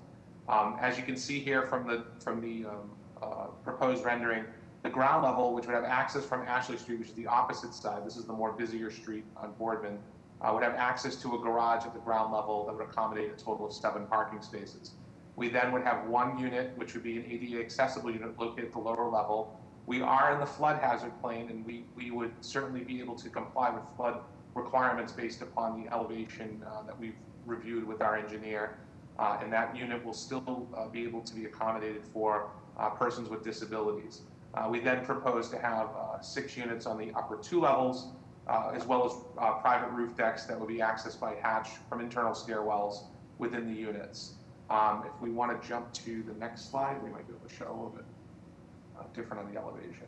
As we're doing that, let me just run through quickly the unit sizes. We have a mix of 1 and 2 bedroom units. The 1 bedroom units are roughly around 750 or so square feet. Our 2 bedroom units range from 970 square feet to about a little over 1,100 square feet. As we can see here from the ground level plan, Ashley Street, again, that is the less traveled street, is where the garage entrance would be located, and the parking spaces would be located towards the wider rear portion of the building. You can see in the front point, Madam Chair, that we do have the ADA accessible unit that is located as the first ground level unit. We can jump to the next slide, please. As we go up the building, this is units 2, 3, and 4, and again, based upon the fact that the lot itself is somewhat varied in width, these units will all have sort of a unique size, layout, and shape, but we're able to certainly accommodate a variety of size units based upon the layout. Next slide, please. And then we get to our top level, we see units 5, 6, and 7, and again, very similar to what we have at the lower level of unit 2. and you can see the means of egress that are built into the various locations of the building. Next slide, please. And again, the roof decks, again, accessed internally and not by way of head house. This is, for all intents and purposes, a 3-story building, so we can easily accommodate access to the roof decks without the necessity of a head house. Madam Chair, I'll talk a little bit about the relief that would be necessary for this project. This is located in a 2F4000 district. The maximum number of units is 2 on any lot. We are proposing 7, and therefore relief would be necessary. But I would point out that in doing so, we would be eliminating an industrial use that is located pretty much within the heart of a residential neighborhood. With respect to lot size, the existing condition, again, is already non-conforming. So in order to propose any use, whether it's this use or some other use on the site, we would require a variance, and therefore we believe the variance for lot size is not as significant as other variances that are typically requested for lot size on other projects. Our lot width, we do have frontage and width of about 88 feet along Boardman Street, and therefore that exceeds the 40-foot requirement that is necessary under Article 53. We are proposing a density or a floor area ratio of 2.26, which is in excess of the 0.8 that is permitted. However, we think this is probably the most reasonable and best use of this site based upon what the surrounding context is. With respect to the setbacks, we can meet the modal requirement. Again, we probably wouldn't want to have any other setback in either the Ashley Street or Boardman Street side based upon the narrowness of this lot, and therefore we should be able to comply with a modal setback based upon BPDA. So Councillor, thank you. Handsome looking building. Mr. Robinson, how are the plans? The plans are good. I agree. I think it's a nice looking building. I think the only piece I'm struggling a little bit is just the urban context of the street and sidewalk. We've seen some other projects that I think this could benefit from potentially looking at the point in the corner with introducing some landscape. So I think if this goes forward, it would be nice to recommend some urban design review with the BPDA. Mr. Robinson, through the chair, if I may, the city of Boston is actually undertaking this point that you see here, this intersecting point between Boardman and Ashley Street, is actually going through a study right now for the city to introduce some traffic calming for that area. We've indicated and expressed to that department that we would be on board if this project were approved to contribute to some type of landscaping buffer or whatever they feel is an appropriate addition to that point. So that's something that we would absolutely be in favor of and be supportive of. I think that'd be great. Thank you. And any plans to kind of reinforce the front of the building if in fact traffic calming is recommended, that nobody veers off into that living room or something? Yeah, good question, Madam Chair. I think what we're including, again, the city of Boston's plan for this point includes a lot of those. I mean, right now, I believe there are temporary bollards in the point, but there's going to be a more permanent solution. I know that planning is ongoing. And as I said, I know we've been in touch with the planning department that's handling that to, again, let them know we are in favor of what they're doing there, and we are happy to contribute to whatever they feel is appropriate for that site. Thank you. Any other questions from the board? Yeah, I have one question. I agree. It's a very nice looking design, Mr. Lins. It's hard to tell from the context. It almost appears like it's this massive Queen Mary in the middle of a lot of little pleasure boats. Is it a little bit outsized for context? So, you know, that is a question that came up in the process. Ashley Street, which is relatively wide in that area, does have 1 and 2 families across the street. And then, you know, it just depends on the way you look at it, Mr. Ehrlich. I think if you were looking at it from, you know, the 5-story hotel, which is across the street, it seems like it's a good fit. I think if you looked at it from the ballpark, it seems like it's a good fit. I think it's all perspective here, and there's really, you know, limited options on what we can do. You know, thinking about townhouses or something along those lines just would not be a practical fit for this site. So a flat iron seems to be the best approach that the architect figured. We really, I believe, worked hard to try to make this, you know, unique. I understand it's a little different, but this is on a main thoroughfare into East Boston, Orient Square, so we feel it's appropriate. Yeah, no, I have no issues with it being unique. It's just hard to tell from the rendering what else is there. So, okay, thank you. Is anybody here to speak either in support or in opposition to this proposal? Good afternoon, Madam Chair and members of the board. Lina Tramelli with the Mayor's Office of Neighborhood Services. We would like to go on the record in opposition for this proposal. During the community process, this proposal received strong support from the Orient Heights Neighborhood Council and from abutters who are concerned about the number of units, the density, the massive, the height of the building, parking and roof decks, and as well of the lack of the green space. Thank you. I'm sorry, was that opposition? Yes, opposition. Okay, thank you. Thank you. Madam Chair, Secretary here. We have letters of support and letters of opposition as for the mayor's office just spoke. Thank you. Good afternoon, Madam Chair, members of the board. Karen Foley, Councilor Sabi George's office, would like to go on record in opposition of this project. Thank you. Madam Chair, members of the board, Quinn Valsich from City Councilor at Large Michael Flaherty's office. We would also like to go on record in opposition. Madam Chair, members of the board, Dave Vittorini on behalf of City Councilor at Large Michelle Wu. We'd also like to go on record in opposition. Okay, Madam Chair, I have a few raised hands. Start with Benjamin Klein. Benjamin, are you here to speak in support or opposition for this proposal? Yes, I am. I'm here to speak in opposition. Good afternoon, Madam Chair and members of the board. My name is Benjamin Klein. I'm an attorney with a business address of 747 Main Street in Concord, Massachusetts. I'm here on behalf of Ms. Karen Pearson of 135 Ashley Street of East Boston. She's a direct abutter to 61 Boardman as she lives across the street. She opposes the relief sought, and I'll give bulleted reasons why she opposes the relief.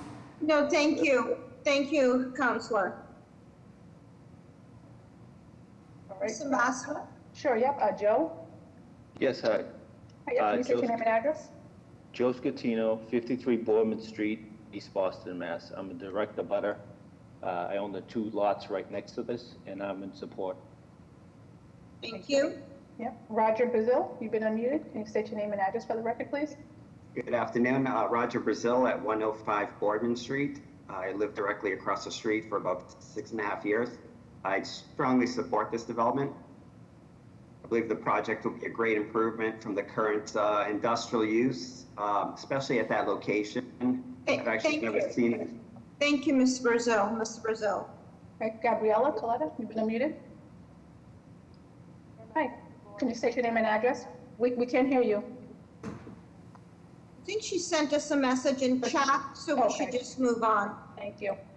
I have no additional raised. Oh, I'm sorry. Let me just check with Robert. Robert DeMaio, were you here to speak in support or opposition for this project? In opposition, Robert DeMaio, 125 Ashley Street, direct abutter across the street from the unit, from the proposed building. My opposition is based on the impacts on my house, particularly the shadowing, density, and multi-family use in the parking. With respect to the shadowing. Thank you. Thank you, Mr. DeMaio. Councilor, response? You know, Madam Chair, I certainly appreciate that we did have a chance to speak with those who did raise concerns about this, and we've modified. I know the board doesn't really want to hear about the iterations of this. We have modified this project dramatically from its original proposed height and size. As I said in my opening remarks, this is a very unique site, and it's difficult to really look at redeveloping it. And if there's a desire to get rid of an industrial use like this, there needs to be some flexibility of what goes on the site. I'm sure BPDA could certainly make some tweaks and adjustments to the extent that context is not met. But I feel that we're on the right track to do a very attractive building for this site. And, we believe that the impacts are going to be minimized based upon how we've redesigned it. So I respectfully ask the board to support the petition. Thank you. May I have a motion, please? I'll make a motion to approve with BPDA design review, especially looking at the urban condition and working with the city on that. I think that the building probably could also, benefit from potentially some outdoor space or some decks that break down the massing a little bit that might help with some of the abuttering conditions. So I think BPDA design review will help move this project forward, and please keep in touch with the abutters. Thank you. Thank you. I'll second that. All those in favor? Aye. Any opposed?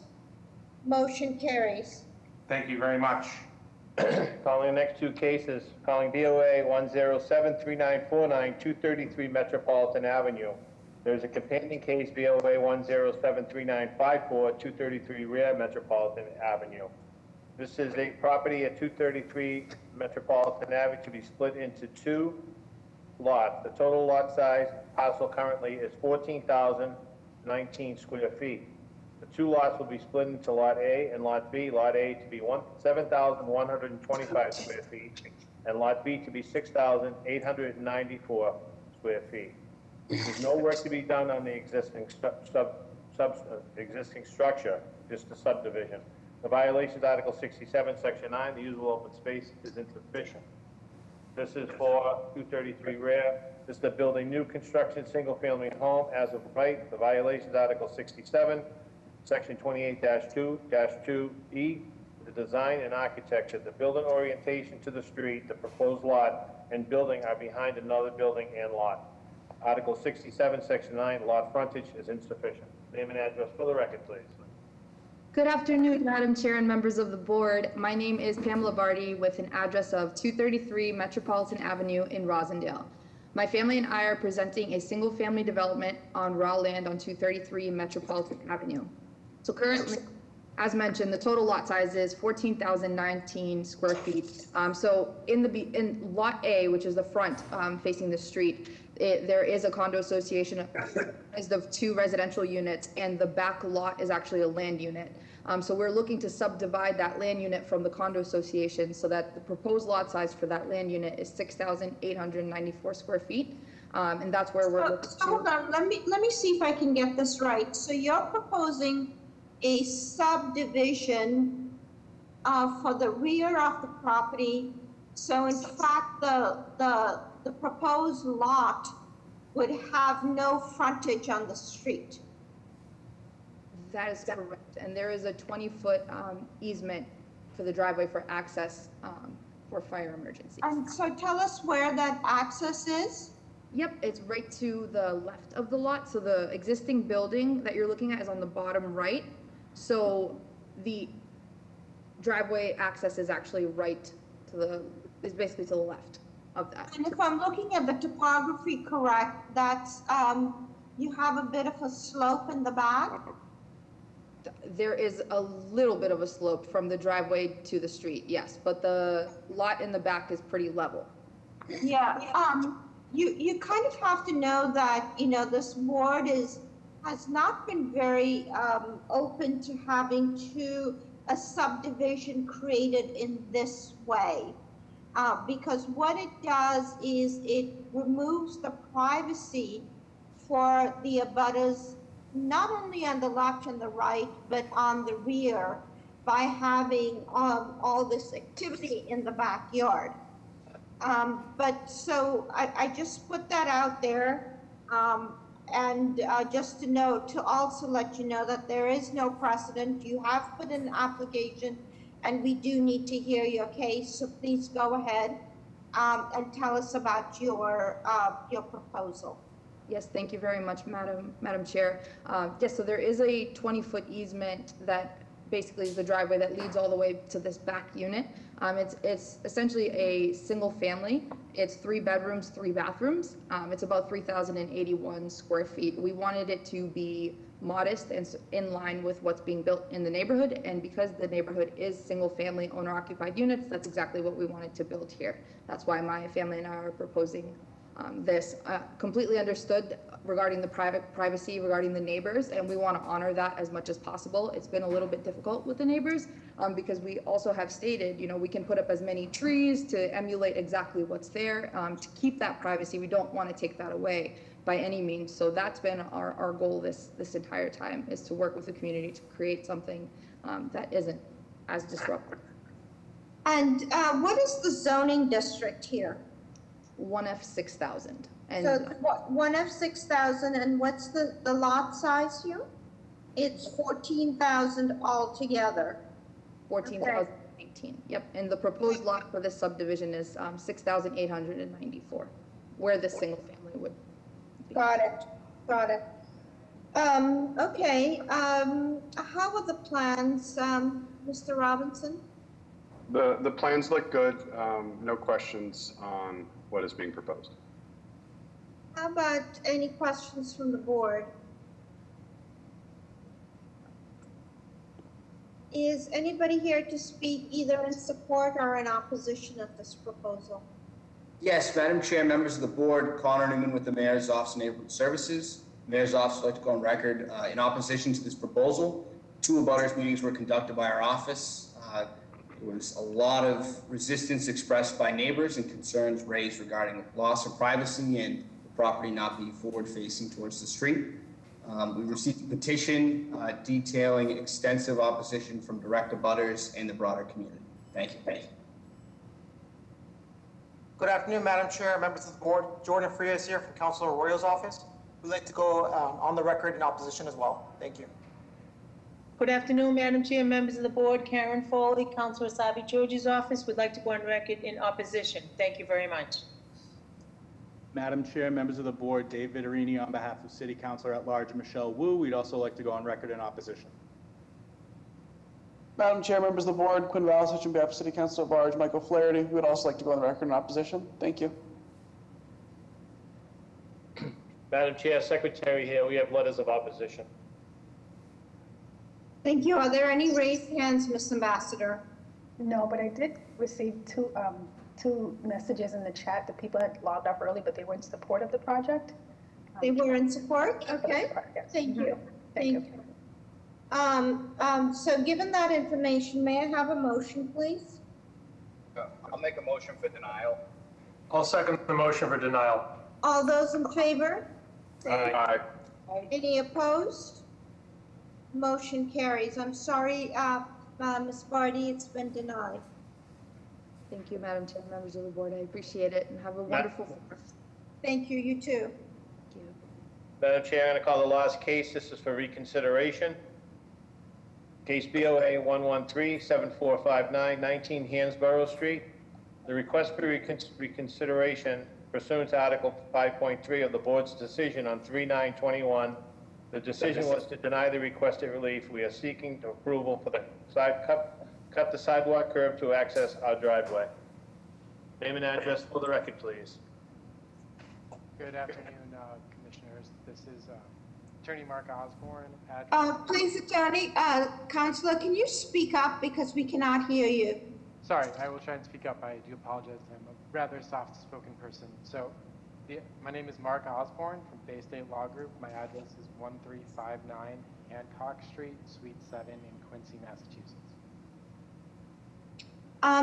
So as far as I understand it, this case was heard on March 9th, and at that point, the board made a decision to deny it, given the fact that it looks like a very narrow driveway, and there looks like there might be some issues with that, and that the fact that part of the cars would be in the acknowledged front yard. So you are requesting today that we reconsider our decision from that date, not to reconsider it today, but reconsider to have it back on the agenda. Is that what your request is? I was understanding our request was to have it reconsidered today. Is that correct, Mr. Broom, Councilor Broom? Madam Chair, this is Tom. What we're doing with reconsiderations is that, like, under Article 5, Section... I'm sorry, I cannot hear you. Sorry, Madam Chair, can you hear me now? Yes. Under Article 5, Section 3 of zoning code, a reconsideration is simply for the board to vote to put it back on the agenda for another hearing. Okay. Okay. So, board, we have considered this case. We've made a decision. We've looked at it from a technical level, and I need a sense from you whether we want to have this back on the agenda or not. Madam Chair, given that there's been no change in the underlying Madam appeal, Chair, that's not, you did submit an additional plan to change the width of the driveway, to expand the width of the driveway. Counselor, unless you knock down a wall to that building, or you have access to the abutting building, abutting little side yard, this is a very difficult case to argue for our rehearing of it. So I'm going to make a motion to deny the request for reconsideration. I'll second that, Mark. all those in favor? Aye. Aye. Any opposed? Motion carries. The meeting is now adjourned. If I could ask board members to stay on for about 5 minutes.